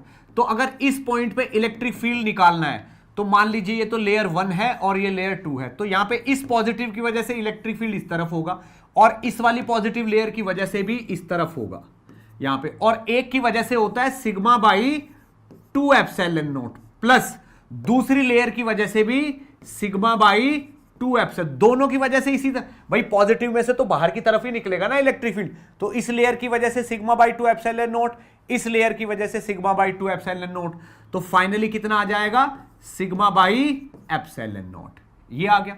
तो भाई कंडक्टिंग लेयर की वजह से इस पॉइंट पे इलेक्ट्रिक फील्ड की वैल्यू होती है सिग्मा बाई एप्सिलॉन नॉट। बहुत अच्छे, एकदम सही बात है। अब ये तो एक ही लेयर है ना, और इसी की चार्ज डेंसिटी सिग्मा है, तो इसकी वजह से यहां पे एक ही इलेक्ट्रिक फील्ड होगा, और कितना होगा, सिग्मा बाई 2 एप्सिलॉन नॉट, ये होगा इलेक्ट्रिक फील्ड। तो नॉन कंडक्टिंग का मतलब होता है एक ही लेयर है, क्योंकि यहां पे चार्ज जहां दोगे वहीं रहेगा, अपने आप उधर नहीं जाएगा। यहां पे क्या होगा, इधर चार्ज दोगे अपने आप इधर चला जाएगा, आप रोक ही नहीं पाओगे। तो इसमें जबरदस्ती 2 लेयर बनेंगी, इसमें एक ही लेयर बनेगी, और एक लेयर की वजह से कितना होता है, सिग्मा बाई 2 एप्सिलॉन नॉट। तो यहां पे नॉन कंडक्टिंग की वजह से इतना होता है, कंडक्टिंग की वजह से इतना होता है, सिग्मा बाई एप्सिलॉन। बस आपको सिग्मा का ध्यान देना है। क्या मेरी बात समझ में आती है? तो ये था किसी भी ऐसे electric field due to a uniformly charge infinite plane sheet, ठीक है। तो यूनिफॉर्मली चार्ज ये भी है दोनों तरफ से, ये एक तरफ से यूनिफॉर्मली चार्ज है, दोनों का मैंने इलेक्ट्रिक फील्ड बता दिया आपको, और आपको याद रखना है ये, ठीक है ना। तो इसी के साथ एक पॉइंट और है जो कि मैं यहां पे क्वेश्चन की फॉर्म में पूछ रहा हूं बेटा, है ना, क्वेश्चन की फॉर्म में पूछ रहा हूं, राइट। क्वेश्चन की फॉर्म में क्या पूछ रहा हूं, बोल रहा है कि एक शीट ऐसे है, ठीक है ना, और एक शीट इसके पास में ये रखी हुई है, ठीक। बोल रहे हैं हमने इसको प्लस का क्यू चार्ज दिया और इसको प्लस का, ठीक है ना, 3Q चार्ज दिया, ठीक है ना। इसका सरफेस एरिया, कंडक्टिंग शीट है, कैसी है, कंडक्टिंग शीट्स है, ठीक है ना, कंडक्टिंग शीट्स है, इसको प्लस का क्यू चार्ज है, इसको होती है, सरफेस एरिया A है, एक तरफ का सरफेस एरिया ये है, तो ये लार्ज कंडक्टिंग शीट्स हैं। तो पूछ रहा है कि दोनों के बीच में ये पॉइंट P है, तो electric field eight point P कितना होगा, electric field eight point P कितना होगा, ये पूछा जा रहा है। बताइए दोनों के बीच में इलेक्ट्रिक फील्ड कितना होगा। मेरी बात को बहुत ध्यान से सुनना है। ये प्लस Q और ये प्लस का 3Q, तो क्या होगा भाई, इनकी सरफेसेस पे चार्ज आ जाएगा, इसकी दोनों सरफेस पे चार्ज आएगा, इसकी दोनों सरफेस पे चार्ज आएगा। उसको कितना कितना चार्ज आएगा, उसका एक तरीका है कि दोनों के चार्ज को जोड़ लो, तो Q प्लस 3q और 2 से डिवाइड कर लो तो 4q/2 2q आ गया। तो यहां पे प्लस का 2q और यहां पे प्लस का 2q चिपका दो, तो इस सरफेस पे प्लस का 2q हो गया, इस पे भी प्लस का 2q होगा, ये हमने चिपका दिया यहां पे। चलिए बहुत अच्छी बात है, चिपका दिया तो ठीक है। अब इस पे टोटल प्लस का q चार्ज है, कितना है, प्लस का q चार्ज है। इधर ही 2q चिपका दिया तो इधर कितना होगा भाई, इधर तो सर माइनस का q आ जाएगा। बिल्कुल सही बात है, माइनस का q आएगा। अब सर इधर प्लस का 2q हो गया और इस पे टोटल प्लस का 3q है, तो भाई इस सरफेस पे कितना हो जाएगा सर, इस पे प्लस का q हो जाएगा। तो क्योंकि देखो प्लस का 2q और प्लस का q 3q हो गए, प्लस का 2q माइनस का q प्लस का q हो गए, चार्ज डिस्ट्रीब्यूशन भी होगा और आमने सामने वाली सरफेस पे इक्वल एंड अपोजिट चार्ज भी, इस सरफेस पे और इस सरफेस पे इक्वल एंड अपोजिट चार्ज भी हो गया। अब मेरी बात को बहुत ध्यान से सुनना है कि इस पॉइंट P पे इलेक्ट्रिक फील्ड क्या क्या होगा, ठीक है ना। तो ये वाली सरफेस 1 हो गई, ये वाली सरफेस 2 हो गई, ये वाली सरफेस 3 हो गई, ये वाली सरफेस 4 हो गई। पॉइंट P पे, इस पॉइंट P पे अगर मैं सरफेस 1 की वजह से देखूं तो इस पे पॉजिटिव चार्ज है, इस पे नेगेटिव चार्ज है, इस पे पॉजिटिव चार्ज है, इस पे भी पॉजिटिव चार्ज है, ठीक है ना। तो यहां दोनों साइड पॉजिटिव है, यहां पे एक पॉजिटिव एक नेगेटिव। अगर पॉइंट P पे इलेक्ट्रिक फील्ड देखा जाए तो सरफेस 1 की वजह से इलेक्ट्रिक फील्ड इस तरफ होगा, this will be E1। Surface 2 की वजह से, ये जो सरफेस 2 है इसकी वजह से इस तरफ होगा, ये ड्यू टू सरफेस 2 हुआ इस पॉइंट P पे। अब सरफेस 3 पॉजिटिव है, इसकी वजह से इस तरफ होगा कितना, E3। अब ये पॉजिटिव है, इसकी वजह से भी इलेक्ट्रिक फील्ड इसी ही तरफ होगा, E4। क्या मेरी बात समझ में आ रही है? आप सोच के देखो, ये वाली सरफेस पॉजिटिव है तो सरफेस में से इलेक्ट्रिक फील्ड बाहर की तरफ निकलता है, तो 1 की वजह से इलेक्ट्रिक फील्ड इस तरफ होगा। ये सरफेस 2 नेगेटिव है तो ये अपनी तरफ इलेक्ट्रिक फील्ड लेगी ये। अब ये पॉजिटिव है, ये भी अवे देगी, ये पॉजिटिव है, ये भी अवे देगी, ये इलेक्ट्रिक फील्ड इस तरफ होगा। क्या मेरी बात समझ में आ रही है? क्लियर? अब आप मुझे एक चीज बताओ, अगर मैं यहां पे Q/A को सिग्मा मान लेता हूं, Q/A को सिग्मा मान लेता हूं, मान लो मैंने सिग्मा मान लिया, तो इस सरफेस पे कितना है, 2Q है डिवाइडेड बाई A, तो इस सरफेस की चार्ज डेंसिटी हो गई 2 सिग्मा। बहुत अच्छे। इस पे माइनस का Q है डिवाइडेड बाई A, तो इसकी चार्ज डेंसिटी होगी माइनस की सिग्मा। इस पे प्लस का Q चार्ज है डिवाइडेड बाई A, इसकी चार्ज डेंसिटी होगी प्लस की सिग्मा। इस पे प्लस का 2Q है तो इसकी चार्ज डेंसिटी हो गई 2 सिग्मा प्लस की। क्या मेरी बात समझ में आई? Clear?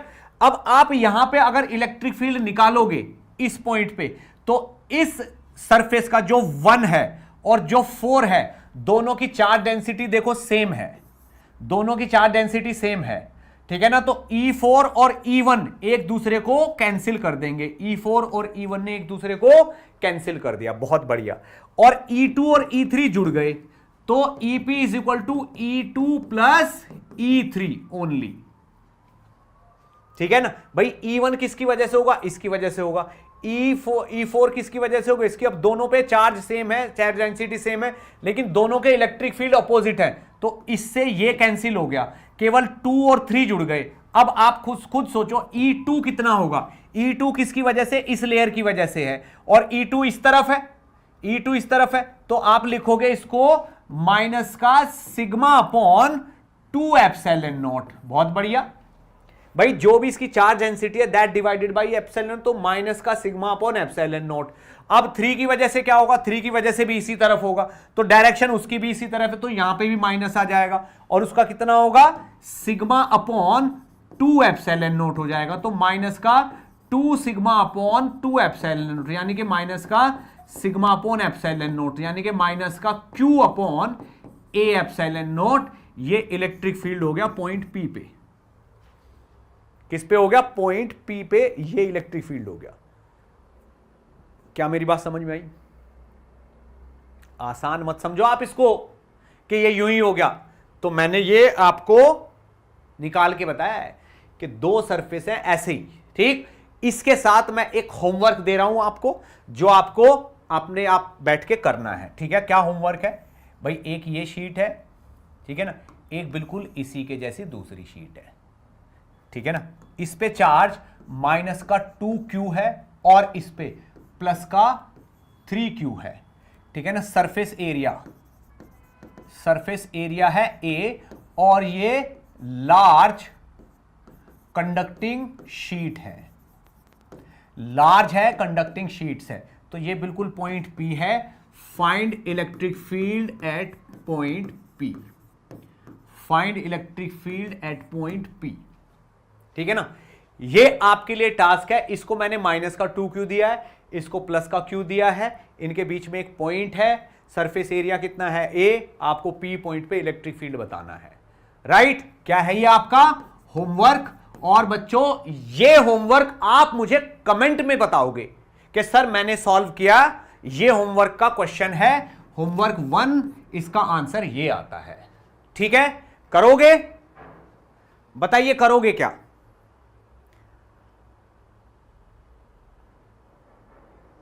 Right, good, okay. Riot FF, hi. Lakshmi Patil, clear sir. Zainab, Mushtaq, -q upon epsilon naught है, बिल्कुल सही, बिल्कुल सही, ठीक है, गुड। थोड़ा सा और आगे बढ़ जाते हैं। ये बोल रहा है electric field due to a uniformly charge thin spherical shell, ठीक है ना। तो भाई अगर थिन स्फेरिकल शेल होती है, उसके अंदर तो इलेक्ट्रिक फील्ड होता है 0 और बाहर के पॉइंट पे होता है KQ अपॉन x²। अगर यहां से यहां तक की डिस्टेंस कितनी है x, ठीक है ना। तो इलेक्ट्रिक फील्ड 0 होता है इनसाइड और इलेक्ट्रिक फील्ड होता है KQ/r² सरफेस पे, और बाहर वाले पॉइंट पे होता है KQ/r²। ये तो ये आपके पास है, x = r मान लिया इन्होंने, तो ये वाली रेडियस हो गई कैपिटल R। तो थिन स्फेरिकल शेल के लिए ये वाले फॉर्मूले, अंदर इलेक्ट्रिक फील्ड 0, ठीक है ना। तो ये शेल है। अब कंटिन्यूअस चार्ज डिस्ट्रीब्यूशन पता नहीं क्या है, लीनियर चार्ज डेंसिटी लैम्डा ये होती है, सरफेस चार्ज डेंसिटी ये होती है, वॉल्यूम चार्ज डेंसिटी ये होती है। इलेक्ट्रिक डाइपोल पे आ जाते हैं, लेकिन इससे पहले मैं आपको एक चीज और बताना चाहूंगा यहां पे, ठीक है। ये क्या है, electric field due to a uniformly charge thin spherical shell, ठीक है। अब यहां पे क्या होगा भाई, बात को समझना है। ये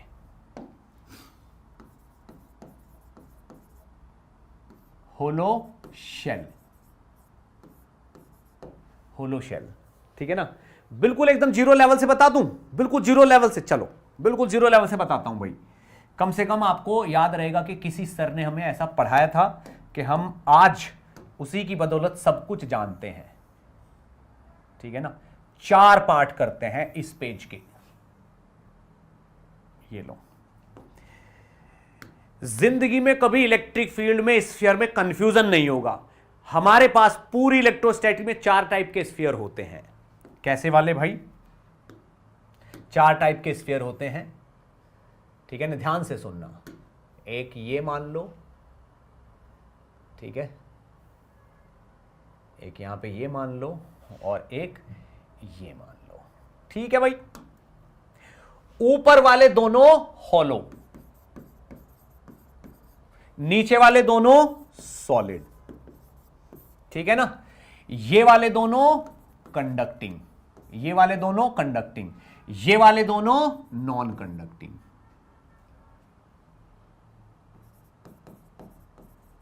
ठीक है ना। सुनते जाना भाई, ये कंडक्टिंग, ये नॉन कंडक्टिंग, ये दोनों हॉलो और ये दोनों सॉलिड। बात को समझना है, ठीक। रेडियस सबकी क्या है, R, रेडियस क्या है, R। सबके फॉर्मूले लिख रहा हूं, है ना। 4 टाइप के ही हो सकते हैं, इसके अलावा और कुछ नहीं हो सकता। सुनते जाना। इसको चार्ज दिया मैं, कंडक्टिंग होलो स्फीयर को चार्ज दिया Q, ठीक है ना। तो अंदर इलेक्ट्रिक फील्ड 0, सरफेस पे electric field KQ upon R²। Okay, बाहर वाले किसी भी पॉइंट पे electric field KQ upon x²। हो गए तीनों पॉइंट, ठीक। अब क्या हुआ, नॉन कंडक्टिंग होलो, अंदर वाले पॉइंट पे इलेक्ट्रिक फील्ड 0, सरफेस पे E = KQ अपॉन R², और बाहर वाले किसी भी पॉइंट पे electric field KQ upon x²। अगर ये सेंटर से x डिस्टेंस पे है तो।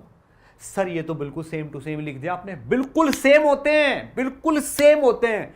अगर ये नॉन कंडक्टिंग चार्ज, बस इसके साथ क्या है कि ये यूनिफॉर्मली चार्ज होना चाहिए, यूनिफॉर्मली चार्ज होना चाहिए।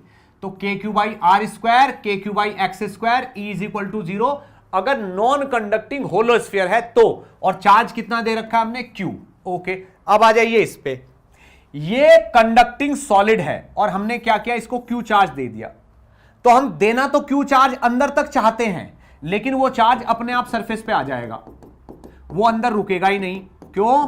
क्योंकि ये क्या है, कंडक्टिंग है। ये क्या है, कंडक्टिंग है, तो अपने आप सरफेस पे आ जाएगा बिना कुछ किए।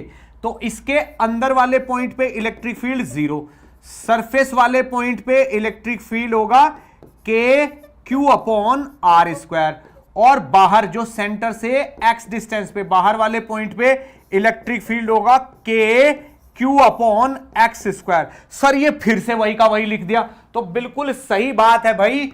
फर्स्ट क्वाड्रेंट, सेकंड क्वाड्रेंट और थर्ड क्वाड्रेंट बिल्कुल सेम है।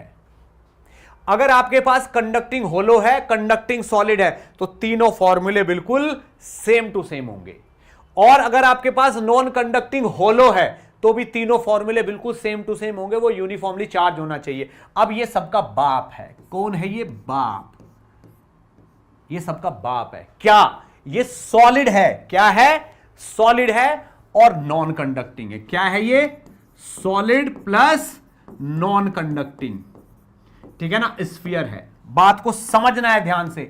इसके अंदर की चार्ज डेंसिटी होगी रो, और इसके अंदर सब जगह चार्ज होंगे, ठीक है ना। तो इसके सेंटर के अंदर, अंदर वाले पॉइंट पे किसी एक्स पे जो इलेक्ट्रिक फील्ड होगा वो होगा के क्यू एक्स अपॉन आर का क्यूब। बहुत बढ़िया। अंदर वाले पॉइंट पे इलेक्ट्रिक फील्ड इतना होगा। ओके, सरफेस पे कितना होगा electric field, k q r upon r cube, k q by r square.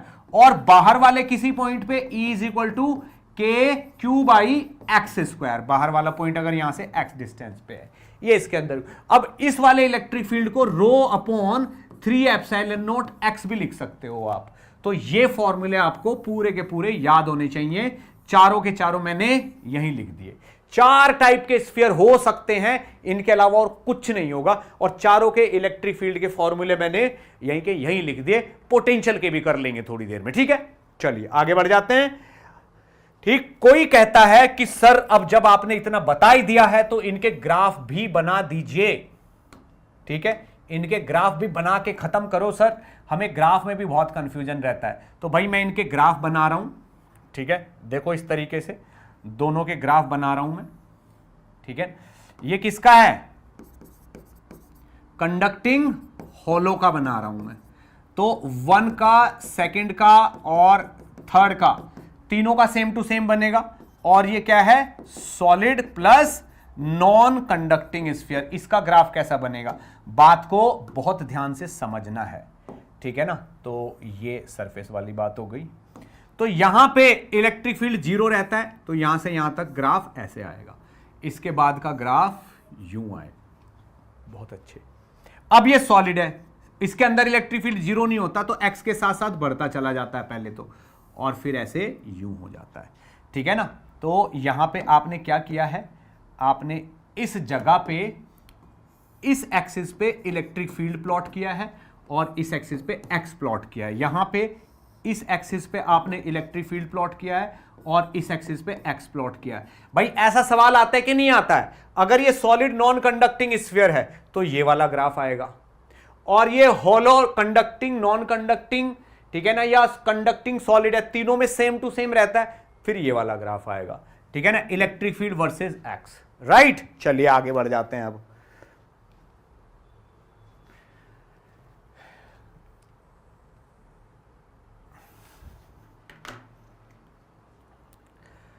Okay sir, homework 1 का आंसर है -5q upon 2a epsilon not. जनाब ने कर दिया, ओके भाई। चंद्रकांत का भी आंसर सेम टू सेम ही है, ठीक है ना। Lakshmi Patil -5q upon 2a epsilon not, okay. चलिए ये तो बाकी लोगों के लिए था, राइट, ओके। अब इलेक्ट्रिक डाइपोल की बात करते हैं, ठीक है। इलेक्ट्रिक डाइपोल के बारे में मैं सारी चीजें यहां पे फटाफट फटाफट समझाऊंगा अभी आपको। Electric field due to a dipole, ठीक है। तो भाई electric field at a distance r from the centre of the dipole along its axial line, ठीक है। और ये क्या है, फॉर अ शॉर्ट डाइपोल इतना हो गया, at a point distance r from the centre dipole along इस इक्वेटोरियल लाइन। तो भाई अगर डाइपोल ऐसे है और ये इसकी इक्वेटोरियल लाइन है, तो यहां से, ठीक है, ये क्या है,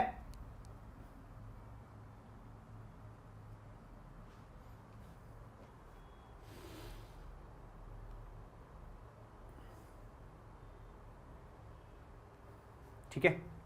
तो इस जगह पे इलेक्ट्रिक फील्ड का फॉर्मूला ये वाला है।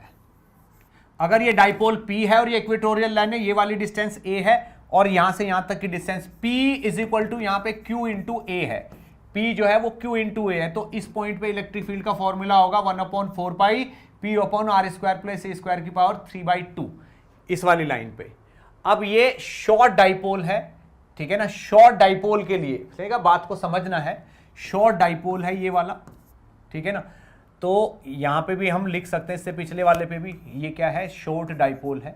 और इसी की एक्सिस पे यहां ले लो, तो यहां से r डिस्टेंस पे इस जगह इलेक्ट्रिक फील्ड की वैल्यू ये वाली होगी, ठीक है ना। 1/4 पाई epsilon not 2pr upon r square minus a square. अगर ये शॉर्ट डाइपोल है तो a को यहां पे आप जीरो भी कर सकते हो। a को कितना ले सकते हो, ऑलमोस्ट जीरो भी ले सकते, a के स्क्वायर को जीरो ले सकते हो। तो a के स्क्वायर को जीरो लेके ये वाला फॉर्मूला आ जाएगा।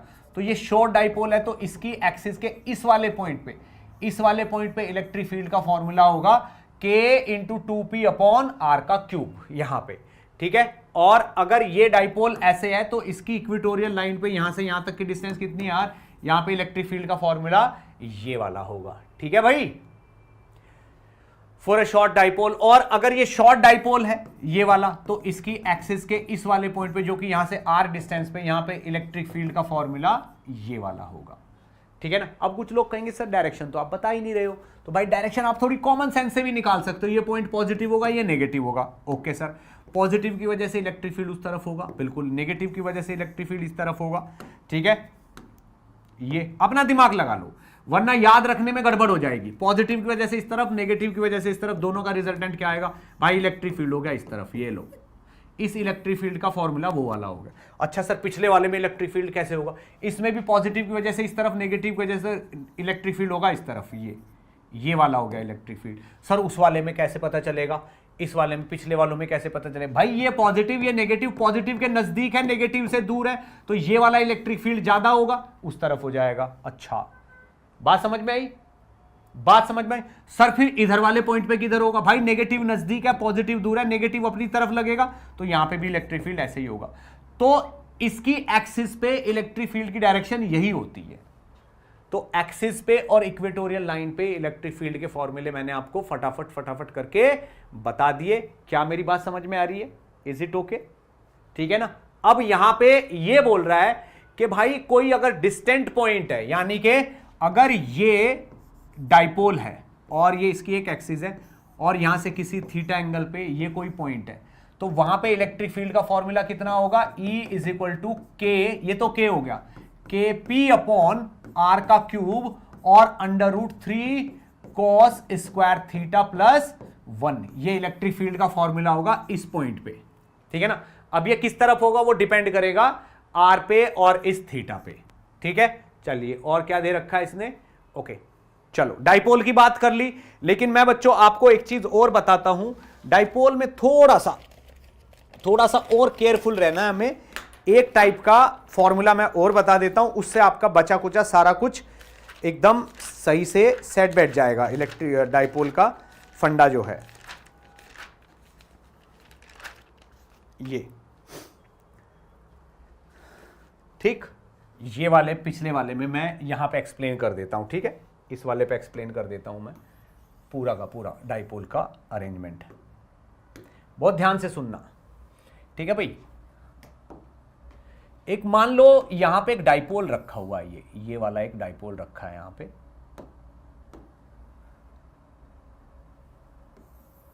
तो ये कोई सी एक्सिस हमने यूं ले ली और भाई एक एक्सिस हमने यूं ले ली ऐसे। तो हमारे लिए यहां पे समझ लो ये एक डाइपोल ये रखा हुआ है, यहां से लेके यहां तक एक ये डाइपोल रखा हुआ है, ये इसका सेंटर और डाइपोल मोमेंट है P। अब वो कहता है कि इस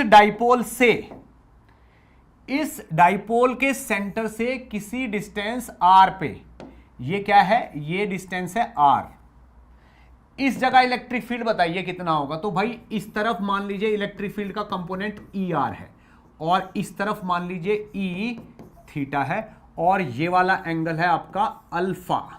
ये एंगल कितना है, अल्फा, ठीक है, अल्फा मान लेता हूं मैं इसको।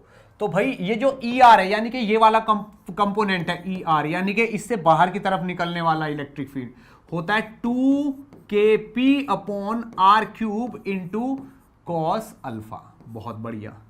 और ये परपेंडिकुलर वाला कंपोनेंट E थीटा ये होता है kp/r³ इंटू साइन अल्फा। तो ये आपको फॉर्मूले याद रखने हैं। ये अब इन दोनों का रिजल्टेंट क्या होगा, इन दोनों का रिजल्टेंट होगा ये, ठीक है ना।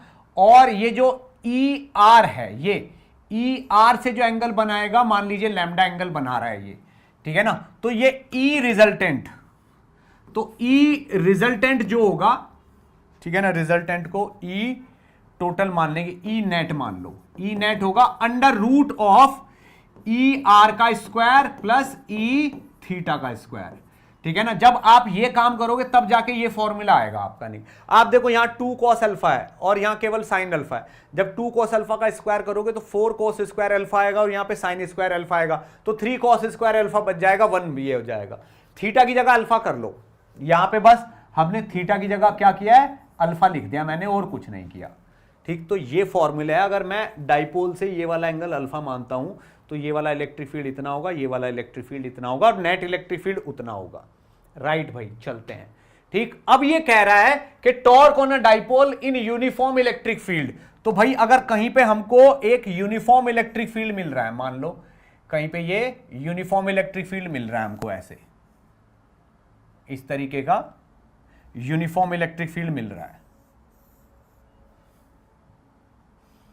यूं,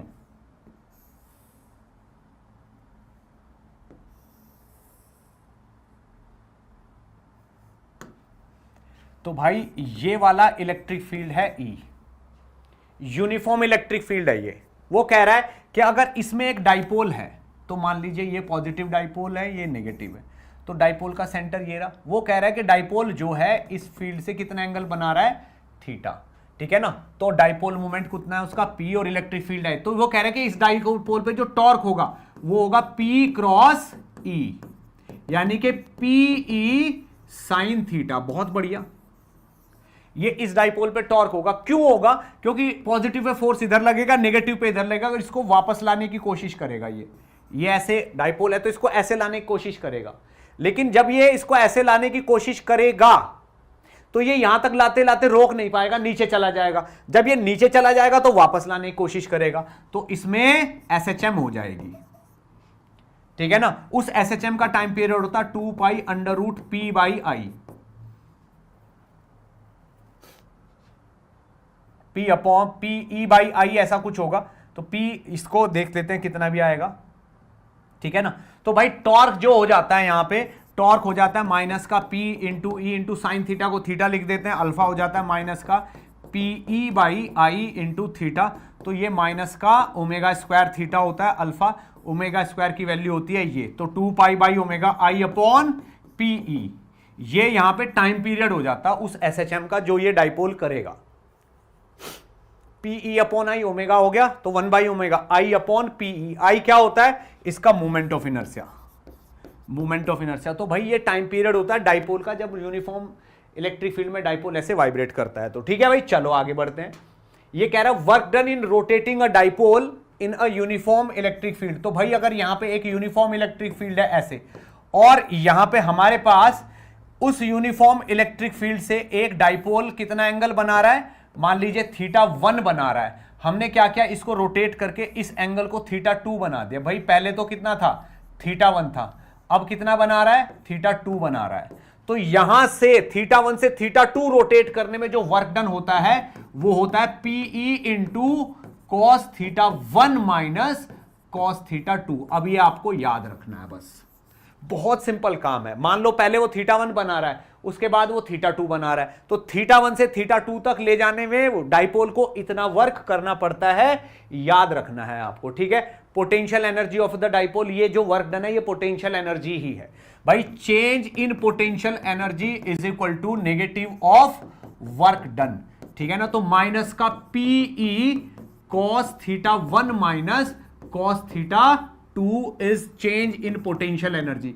तो यही फॉर्मूला आपको लगाना भाई। वर्क डन तो निकाल लिया, कोई कहे कि यहां से यहां रोटेट करने पोटेंशियल एनर्जी में कितना चेंज आया है, तो ये पोटेंशियल एनर्जी का चेंज है, राइट। चलिए आगे बढ़ते हैं, ठीक। इलेक्ट्रिक फ्लक्स पे पहुंच गए हम अब, ठीक है भाई, इलेक्ट्रिक फ्लक्स पे पहुंच गए।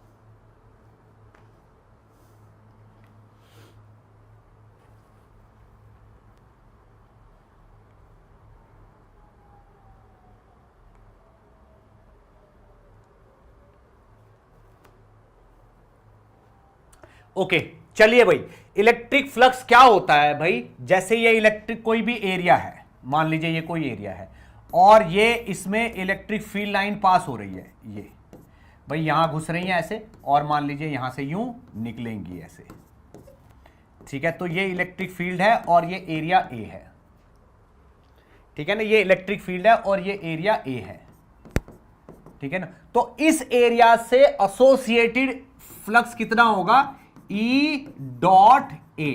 तो आप देखो इलेक्ट्रिक फील्ड तो ये है, अगर मैं यहां पे एरिया वेक्टर लूं तो भाई एरिया वेक्टर तो ऐसे होगा, यहां पे बिल्कुल परपेंडिकुलर होता है एरिया वेक्टर, तो एरिया वेक्टर ये होगा। अब एरिया वेक्टर और इलेक्ट्रिक फील्ड के बीच में थीटा एंगल है, मान लो भाई एरिया वेक्टर तो बिल्कुल परपेंडिकुलर होगा, इलेक्ट्रिक फील्ड ऐसे जा रहा है तिरछा, तो E डॉट ए होगा, यानी कि E A cos थीटा। और अगर इलेक्ट्रिक फील्ड वेरी करता है तो जो ये फ्लक्स होता है ये होता है integration E dot D A, E dot d S. तो इसको integration of E dot D A cos theta भी लिख सकते हैं, जो कि वहां पे लिखा हुआ है। ये फ्लक्स का फॉर्मूला है, ठीक है ना। आपको कुछ नहीं करना होता, बस आपको जब फ्लक्स निकालना होता है तो इलेक्ट्रिक फील्ड में मल्टीप्लाई करनी होती है, किसकी, ए कॉस थीटा की। भाई कोई भी एरिया ले लो, मान लो ये एरिया है, ये इसका एरिया वेक्टर होता है, एरिया वेक्टर हमेशा एरिया के परपेंडिकुलर होता है। और कोई कहे कि यहां से जो इलेक्ट्रिक फील्ड निकल रहा है वो भाई ऐसे निकल रहा है, यूं, इस तरफ इलेक्ट्रिक फील्ड है यूं, ठीक है ना। तो यहां से यूं इलेक्ट्रिक फील्ड निकल रहा है, ये एरिया है।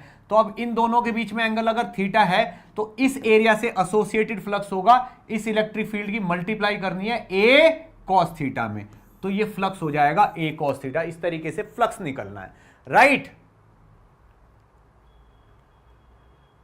सीधे पोटेंशियल पे आगे इतना सा ही फ्लक्स आएगा, ओके।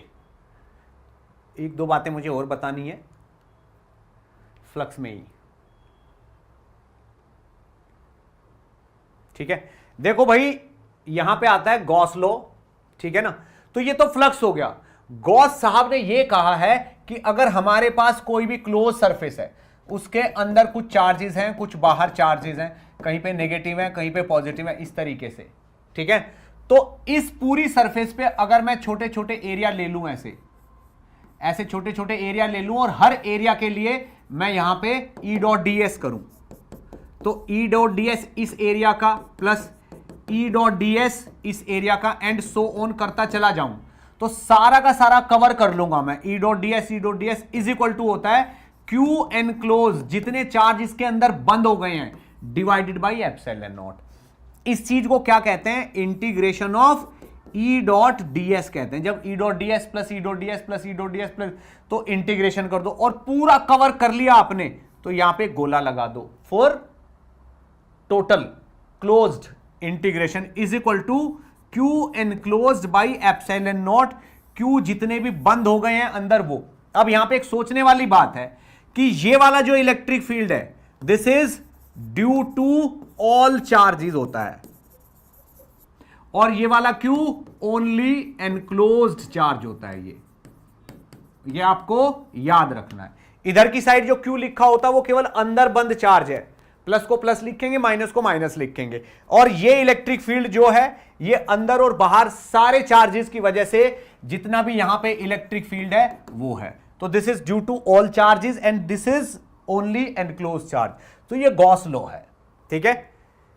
इसका यूज हमने किया है बहुत बार, ठीक है ना, आगे भी हम इसको करते रहेंगे। और थोड़ा सा पोटेंशियल इसके ऊपर कुछ और भी पॉइंट्स हैं कि अगर ये कोई चार्ज Q है यहां पे तो इससे चारों तरफ फ्लक्स निकलेगा ऐसे, तो इसका चार्ज Q से निकलने वाला टोटल फ्लक्स कितना होता है किसी भी चार्ज से निकलने वाला, जो चार्ज Q से निकलता है total flux Q by epsilon not. बहुत बढ़िया, Q बाई एप्सिलॉन नॉट होता है। अब अगर कोई चार्ज ऐसे रखा हुआ है Q, तो इसके सेंटर से अगर मैं एक लाइन ऐसे कर दूं और एक लाइन यूं थीटा एंगल पे लेके यूं घुमा दूं ऐसे, तो यूं तो इसमें से हर तरफ फ्लक्स निकल रहा है, यूं तो इसमें से हर तरफ फ्लक्स निकल रहा है, बट इस कोन से पास होने वाला फ्लक्स कितना होगा, flux through the cone is equal to होगा Q upon 2 epsilon naught into 1 minus cos theta. ठीक है, ये कोन से निकलने वाला फ्लक्स होगा जिसके अपेक्स पे चार्ज रखा हुआ है। तो इस वाले कोन से जो फ्लक्स निकल के बाहर जाएगा, ये वाला, यूं तो फ्लक्स सब जगह से निकल रहा है, पर इस कोन से निकल के जो बाहर जाएगा that is Q by 2 epsilon naught into 1 minus cos theta. ये फ्लक्स थ्रू द कोन हो गया, ठीक है ना। अब अगर यहां पे पूछा जाता है कि एक चार्ज Q है, उसको एक क्यूब के सेंटर पे रख दिया गया है। क्या कर दिया गया है, क्यूब के सेंटर पे रख दिया गया है ऐसे, ठीक है ना। तो इसकी एक सरफेस से पास होने वाला फ्लक्स कितना होगा, इधर से निकलने वाला फ्लक्स कितना होगा। तो भाई आप देखो, ये जो चार्ज Q है इससे निकलने वाला टोटल फ्लक्स कितना होता है, Q बाई एप्सिलॉन नॉट, ठीक। और कितनी सरफेसेज है, 6 फेसेज है, यहां पे 6 फेसेज है, 1 2 3 4 5 6। तो एक सरफेस से कितना होगा, Q बाई 6 एप्सिलॉन नॉट, ये फ्लक्स हो जाएगा। एक सरफेस से निकलने वाला फ्लक्स ये हो जाएगा, ठीक है ना। ओम शंकर ओम। सर 80 मिनट्स हो गए हैं, मजा आया, बस टेस्ट क्वेश्चन हो जाएं, दिल गार्डन हो जाएगा। Good, okay. तो भाई ये आपका फ्लक्स हो गया। अब बात करते हैं इलेक्ट्रिक पोटेंशियल की। तो भाई अगर यहां पे कोई चार्ज Q है तो इससे r डिस्टेंस पे पोटेंशियल होता है Q बाई R, ठीक है ना। और पोटेंशियल को हम ये भी लिखते हैं, मान लीजिए पॉजिटिव का चार्ज है Q, इससे r डिस्टेंस पे ये कोई पॉइंट P है, तो पॉइंट P पे पोटेंशियल KQ बाई R होगा, ठीक है। अब पॉइंट चार्ज यही KQ बाई R हो गया, यही वाला है, ठीक। Electric potential due to a system of charges. भाई इलेक्ट्रिक पोटेंशियल एक स्केलर क्वांटिटी है, यानी कि Q1 Q2 Q3 Q4 और ये वाला पॉइंट P है, तो इस पे R1 R2 R3 R4 R5 ऐसे होगा। तो KQ1 by R1 KQ2 by R2 ऐसे करके सबका ऐड हो जाता है। स्केलर विद साइन, जो पोटेंशियल है विद साइन ऐड हो जाता है, विद साइन ऐड हो जाता है, एंगल नहीं देखने, बस वैल्यू ऐड हो जाती है, ठीक है। Electric potential due to electric dipole, तो किसी जनरल पॉइंट पे, ठीक है, ये होता है। जनरल पॉइंट मतलब क्या हुआ कि भाई ये तो मान लो डाइपोल हो गया, अब ये वाला एंगल मान लो थीटा हो गया, ये वाला पॉइंट P हो गया, तो इस पॉइंट P पे ये वाला पॉइंट मान लो, कुछ भी मान लो, P के बजाय कुछ और मान लेते हैं इसको, P तो डाइपोल मोमेंट, मान लो ये वाला पॉइंट हो गया A पॉइंट हो गया। तो this is potential at point A। ये डाइपोल है जिसका डाइपोल मोमेंट P है, ये वाला एंगल थीटा है, तो A पॉइंट पे पोटेंशियल हो जाएगा KP cos theta upon R square, याद रखना है। ऑन डाइपोल एक्सिस, अब तो थीटा की वैल्यू 0 डाल दोगे, इस थीटा की वैल्यू 0 डाल दोगे तो ये आ जाएगा, 90 डिग्री पे डाल दोगे तो ये 0 आ जाएगा, ठीक है ना। तो ये तो आप थीटा की वैल्यू वेरी कराते रहो, क्योंकि भाई इस वाले पॉइंट पे तो जीरो आएगा, इस वाले पॉइंट पे ये वाला आएगा, ये ठीक है ना, ये जीरो इस वाले पॉइंट पे आएगा, क्योंकि यहां से पॉजिटिव की डिस्टेंस और नेगेटिव की डिस्टेंस सेम है। यहां पे पॉजिटिव हो तो पॉजिटिव की डिस्टेंस नेगेटिव की डिस्टेंस सेम है, इसकी वजह से पॉजिटिव का पोटेंशियल, इसकी वजह से नेगेटिव खत्म। अगर इस पॉइंट पे देखेंगे तो पॉजिटिव के तो नजदीक है, नेगेटिव से दूर है, तो कैंसिल नहीं होगा, इसलिए कुछ ना कुछ आ जाएगा, राइट। इलेक्ट्रिक पोटेंशियल एनर्जी, अब भाई इसके लिए क्या होता है, मान लीजिए एक चार्ज यहां पे Q1 है, एक चार्ज यहां पे Q2 है, दोनों के बीच की डिस्टेंस R है। कोई कहे कि इन दोनों की इलेक्ट्रिक पोटेंशियल एनर्जी कितनी है, तो फॉर्मूला होगा KQ1 Q2 by only R आएगा नीचे, ठीक। और Q1 Q2 को विद साइन डालना है। अगर मान लीजिए एक चार्ज यहां पे, एक चार्ज यहां पे, दोनों के बीच की डिस्टेंस R है, ये प्लस का Q है और ये माइनस का Q है, तो इलेक्ट्रिक पोटेंशियल एनर्जी यहां पे हो जाएगी KQ1 Q2। अब Q1 को तो ये ले लो, Q2 को माइनस ले लो, Q1 और माइनस Q2 तो माइनस यहां पे आ जाएगा, divided by R।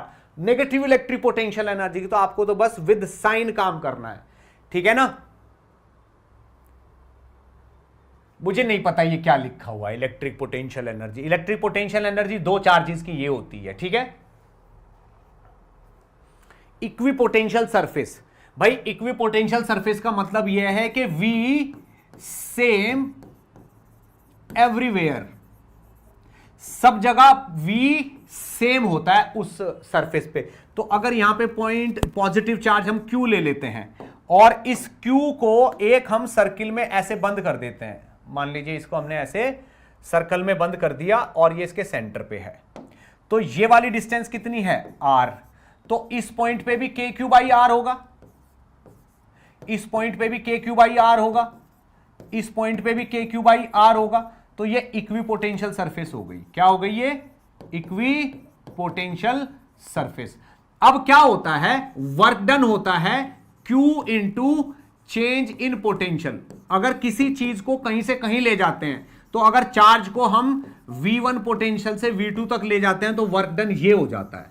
Work done का फॉर्मूला ये होता है, किसी भी चार्ज को अगर आप पोटेंशियल V1 से पोटेंशियल V2 पे ले जाते हो, पॉजिटिव चार्ज Q को V1 से V2 पे ले जाते हो, तो वर्क डन कितना हो जाता है, Q into V2 minus V1 ये हो जाता है। अब इक्विपोटेंशियल सरफेस पे, तो इस पे तो वर्क डन जीरो रहेगा। क्यों? क्योंकि आप इक्विपोटेंशियल सरफेस के किसी भी पॉइंट से किसी भी पॉइंट तक लेके चले जाओ, यहां से यहां तक पोटेंशियल तो सेम है, तो वर्क डन कितना आएगा, जीरो। अब सबसे बड़ी बात क्या है कि जो भी इसमें से फील्ड लाइन निकलेंगी, इलेक्ट्रिक फील्ड लाइन ऐसे निकलेंगे ना इस चार्ज से इलेक्ट्रिक फील्ड लाइन, तो ये इक्विपोटेंशियल सरफेस से हमेशा 90 डिग्री बनाएंगी। तो electric field is perpendicular to equipotential surface. Equipotential surface से हमेशा इलेक्ट्रिक फील्ड परपेंडिकुलर आएगा, राइट। ये इक्विपोटेंशियल सरफेस की बातें हैं, ठीक है ना। कंडक्टर्स एंड इंसुलेटर्स मैंने आपको बता दिया है थोड़ी देर पहले। डाइलेक्ट्रिक एंड पोलराइजेशन के बारे में बहुत ज्यादा नहीं जानना। अब बात आती है कैपेसिटेंस की, ठीक है ना। तो कैपेसिटेंस से पहले बेटा मैं इलेक्ट्रिक फील्ड के क्वेश्चंस करूंगा, ठीक है। इलेक्ट्रिक फील्ड के मैं क्वेश्चंस करूंगा। पहले हम इलेक्ट्रिक फील्ड के क्वेश्चंस देखते हैं, कहां पे है।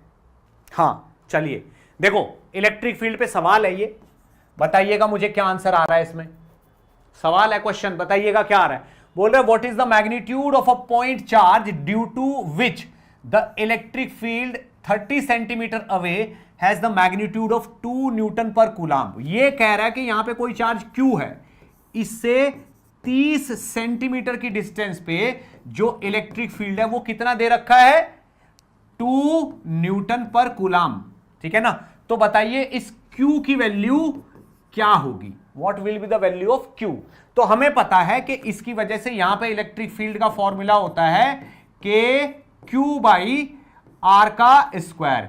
तो Q की वैल्यू होगी electric field into R square और डिवाइडेड बाई K। अब यहां पे इलेक्ट्रिक फील्ड कितना है 2, R कितना है 0.3 सेंटीमीटर, तो 0.3 इंटू 0.3 हो गया, E इंटू आर का स्क्वायर डिवाइडेड बाई K हो गया 9 इंटू 10 टू द पावर कितना दे रखा है इसने, 9 दे रखा है। आप देखो 3 की ये वाली और ये वाली चीज हटा के नीचे 100 लिख सकते हैं हम, ठीक है ना।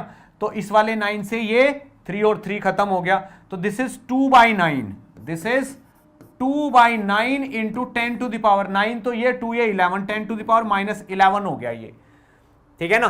तो 9 से अगर मैं 2 को डिवाइड करूंगा, ठीक है, तो इसको 10 टू द पावर -11 कर रहे हैं ना हम, तो दिस इज 2, k की वैल्यू कितनी हो गई 2/9, कितना बैठेगा अप्रोक्सीमेटली 2 के आसपास ही मान लो, तो 2 इंटू 10 टू द पावर -11, यहां पे आपका ऑप्शन कौन सा वाला ठीक हो जाता है भाई, 2 into 10 to the power minus ये है ना, इलेक्ट्रिक फील्ड कितना 2 न्यूटन पर कूलाम, 30 सेंटीमीटर का मतलब है 0.3, तो 0.3 और 0.3 की मल्टीप्लाई करके 9 आ गया, नीचे 100 कर दिया हमने, तो 10 टू द पावर 9 11 हो गया, 10 टू द पावर -11, 9 तो खत्म हो गया ना, 9 खत्म हो गया, 2 इंटू 10 टू द पावर 11, ये वाला आंसर हमारा सही हो गया, नीचे से 9 तो कट गया ना, तो 2 इंटू 10 टू द पावर -11, ये टाइप का सवाल हो गया। ठीक, नेक्स्ट क्वेश्चन देखो, अगर इस क्वेश्चन को आप देखते हो ध्यान से, बहुत ध्यान से सुनना, a proton and an electron are placed 1.6 centimetre apart, तो भाई ये तो एक प्रोटॉन हो गया जिसका चार्ज है प्लस का ई, एक ये इलेक्ट्रॉन हो गया जिसका चार्ज है माइनस का ई। अब ये एक दूसरे से 1.6 सेंटीमीटर की डिस्टेंस पे हैं। In the free space find the magnitude of electrostatic force between them, इनके बीच में इलेक्ट्रोस्टैटिक फोर्स बताइए कितना होगा, तो K Q1 Q2 by r square होना चाहिए, ठीक है ना। अब K तो हो गया 9 into 10 to the power 9, Q1 क्या है उसका चार्ज है, तो 1.6 into 10 to the power -19 multiply by minus का 1.6 into 10 to the power -19 divided by r का स्क्वायर, आर कितना है 1.6 सेंटीमीटर, तो 1.6 into 1.6 into 10 to the power -4, 1.6 centimetre कितना होता है 1.6 इंटू 10 टू द पावर -2, तो 1.6 into 1.6 into 10 to the power -4, तो आप देखिए इस वाले 1.6 से 1.6 ये कट गया, ठीक है ना। तो यहां पे एक तो माइनस का आ रहा है, ऊपर से 9 आ रहा है, ठीक है ना, इंटू 10 टू द पावर 9 तो ये हो गया, और माइनस का 38 ये हो गया, और प्लस का 4 ये हो गया, 9 और 4 13 हो गए, तो 13 तो प्लस के और माइनस के 38, तो 10 टू द पावर माइनस के 25 हो गई। तो ये वाला हमारा आंसर हो गया ए, 9 इंटू 10 टू द पावर -25, ये इलेक्ट्रोस्टैटिक फोर्स हो गया भाई दो चार्जेस के बीच का, ठीक है। चलिए एक और सवाल देखते हैं, बोल रहा है कि इलेक्ट्रिक चार्जेस Q और माइनस का 2Q are place at the corner of an equilateral triangle ABC, ठीक है। तो यहां पे बनाइए एक इक्विलेटरल ट्राइंगल ABC, ये बन गया हमारा इक्विलेटरल ट्राइंगल ABC। तो ये कह रहा है कि यहां पे चार्ज है Q, यहां पे चार्ज है Q, और यहां पे चार्ज है माइनस का 2Q, ठीक है। साइड लेंथ है L, magnitude of electric dipole movement of the system. अब आप देखो भाई ये तो प्लस का Q हो गया, ये माइनस का Q हो गया, ठीक है ना। तो इलेक्ट्रिक डाइपोल क्या होता है, इलेक्ट्रिक डाइपोल ऐसे होता है, नेगेटिव यहां होता है, पॉजिटिव यहां होता है, और ये भी Q होना चाहिए, ये भी Q, ये नेगेटिव का Q होना चाहिए, ये पॉजिटिव का, और यहां से लेके यहां तक की डिस्टेंस कितनी होनी चाहिए D, तो डाइपोल मूवमेंट को हम Q इंटू D लिख देते हैं। तो अब हम क्या करते हैं, ये जो माइनस का 2Q है, इस माइनस के 2Q को ऐसे ना लिख के हम माइनस का Q और माइनस का Q लिख देते हैं, दो चार्ज ऐसे लिख देते हैं, तो एक माइनस Q उसके साथ बना लेता है, तो डायरेक्शन क्या होती है नेगेटिव टू पॉजिटिव। तो भाई यहां पे एक डाइपोल तो ये वाला बन गया पूरा, और माइनस Q से प्लस Q, भाई एक डाइपोल ये वाला बन गया पूरा, ये वाला डाइपोल भी Q इंटू L है, और ये वाला डाइपोल भी Q इंटू L है, क्योंकि डाइपोल होता है नेगेटिव टू पॉजिटिव। तो यहां पे समझ लो दो डाइपोल हो गए, तो एक डाइपोल तो ये हो गया भाई, और एक डाइपोल ये हो गया, ये P हो गया और ये P हो गया, और दोनों के बीच में एंगल कितना हो गया 60 डिग्री। तो इन दोनों का रिजल्टेंट क्या आएगा, इसकी टिप से इसके पैरेलल, इसकी टिप से इसके पैरेलल, ये दोनों का रिजल्टेंट आ जाएगा। तो वो बोल रहे हैं कि नेट डाइपोल मोमेंट कितना आएगा, भाई एक Q इसके साथ जोड़ दिया, एक Q इसके साथ जोड़ दिया, ये प्लस है, सॉरी ये प्लस है, तो एक Q उसके साथ जोड़ दिया, इसने प्लस Q और माइनस 2Q दिया है ना, तो एक इधर हो गया, एक इधर हो गया, दो डाइपोल हो गए, तो नेट डाइपोल कितना हो गया पी का स्क्वायर प्लस पी का स्क्वायर प्लस 2pp cos 60 और इसका अंडर रूट। तो p का स्क्वायर प्लस p का स्क्वायर प्लस 2 से cos 60 कट गया, ये p का स्क्वायर हो गया अंडर रूट, तो p√3 हो गया। ठीक है ना, p√3 का मतलब है √3 इंटू क्यू इंटू एल, तो √3 इंटू क्यू इंटू एल, ये आपका आंसर हो गया, ये डाइपोल मोमेंट हो गया। ठीक है ना, क्या ये सवाल आपको समझ आया? भाई डाइपोल के लिए क्या चाहिए, एक पॉजिटिव और एक नेगेटिव चार्ज जिनके बीच में एल का डिफरेंस रहे। ठीक, चलिए अब ये क्या बोल रहा है, a charge of 5 coulomb is given at a displacement of 0.5 meter. The work done in the process is 10 joule. The potential difference, भाई मैंने वर्क डन क्या बताया था, work done is equal to Q into delta V। ठीक है, तो ये बोल रहा है कि यहां पे एक 5 कूलॉम का चार्ज है, उसको 0.5 यहां से यहां तक 0.5 मीटर हम लेके गए और इस पूरे प्रोसेस में 10 जूल का वर्क हुआ है, तो ये तो 10 जूल हो गया और ये 5 कूलॉम हो गया, तो डेल्टा V, तो यहां पे डेल्टा V की वैल्यू हो गई 2 यूनिट हो गई, 2 वोल्ट हो गई। आप देखो ये तो 10 जूल हुआ, ये 5 कूलॉम है, तो डेल्टा V तो 2 हो गया ना। Okay, the potential difference between these 2 points is 2 volt, ये ए ऑप्शन आंसर हो गया। देखो कितना सिंपल सवाल है।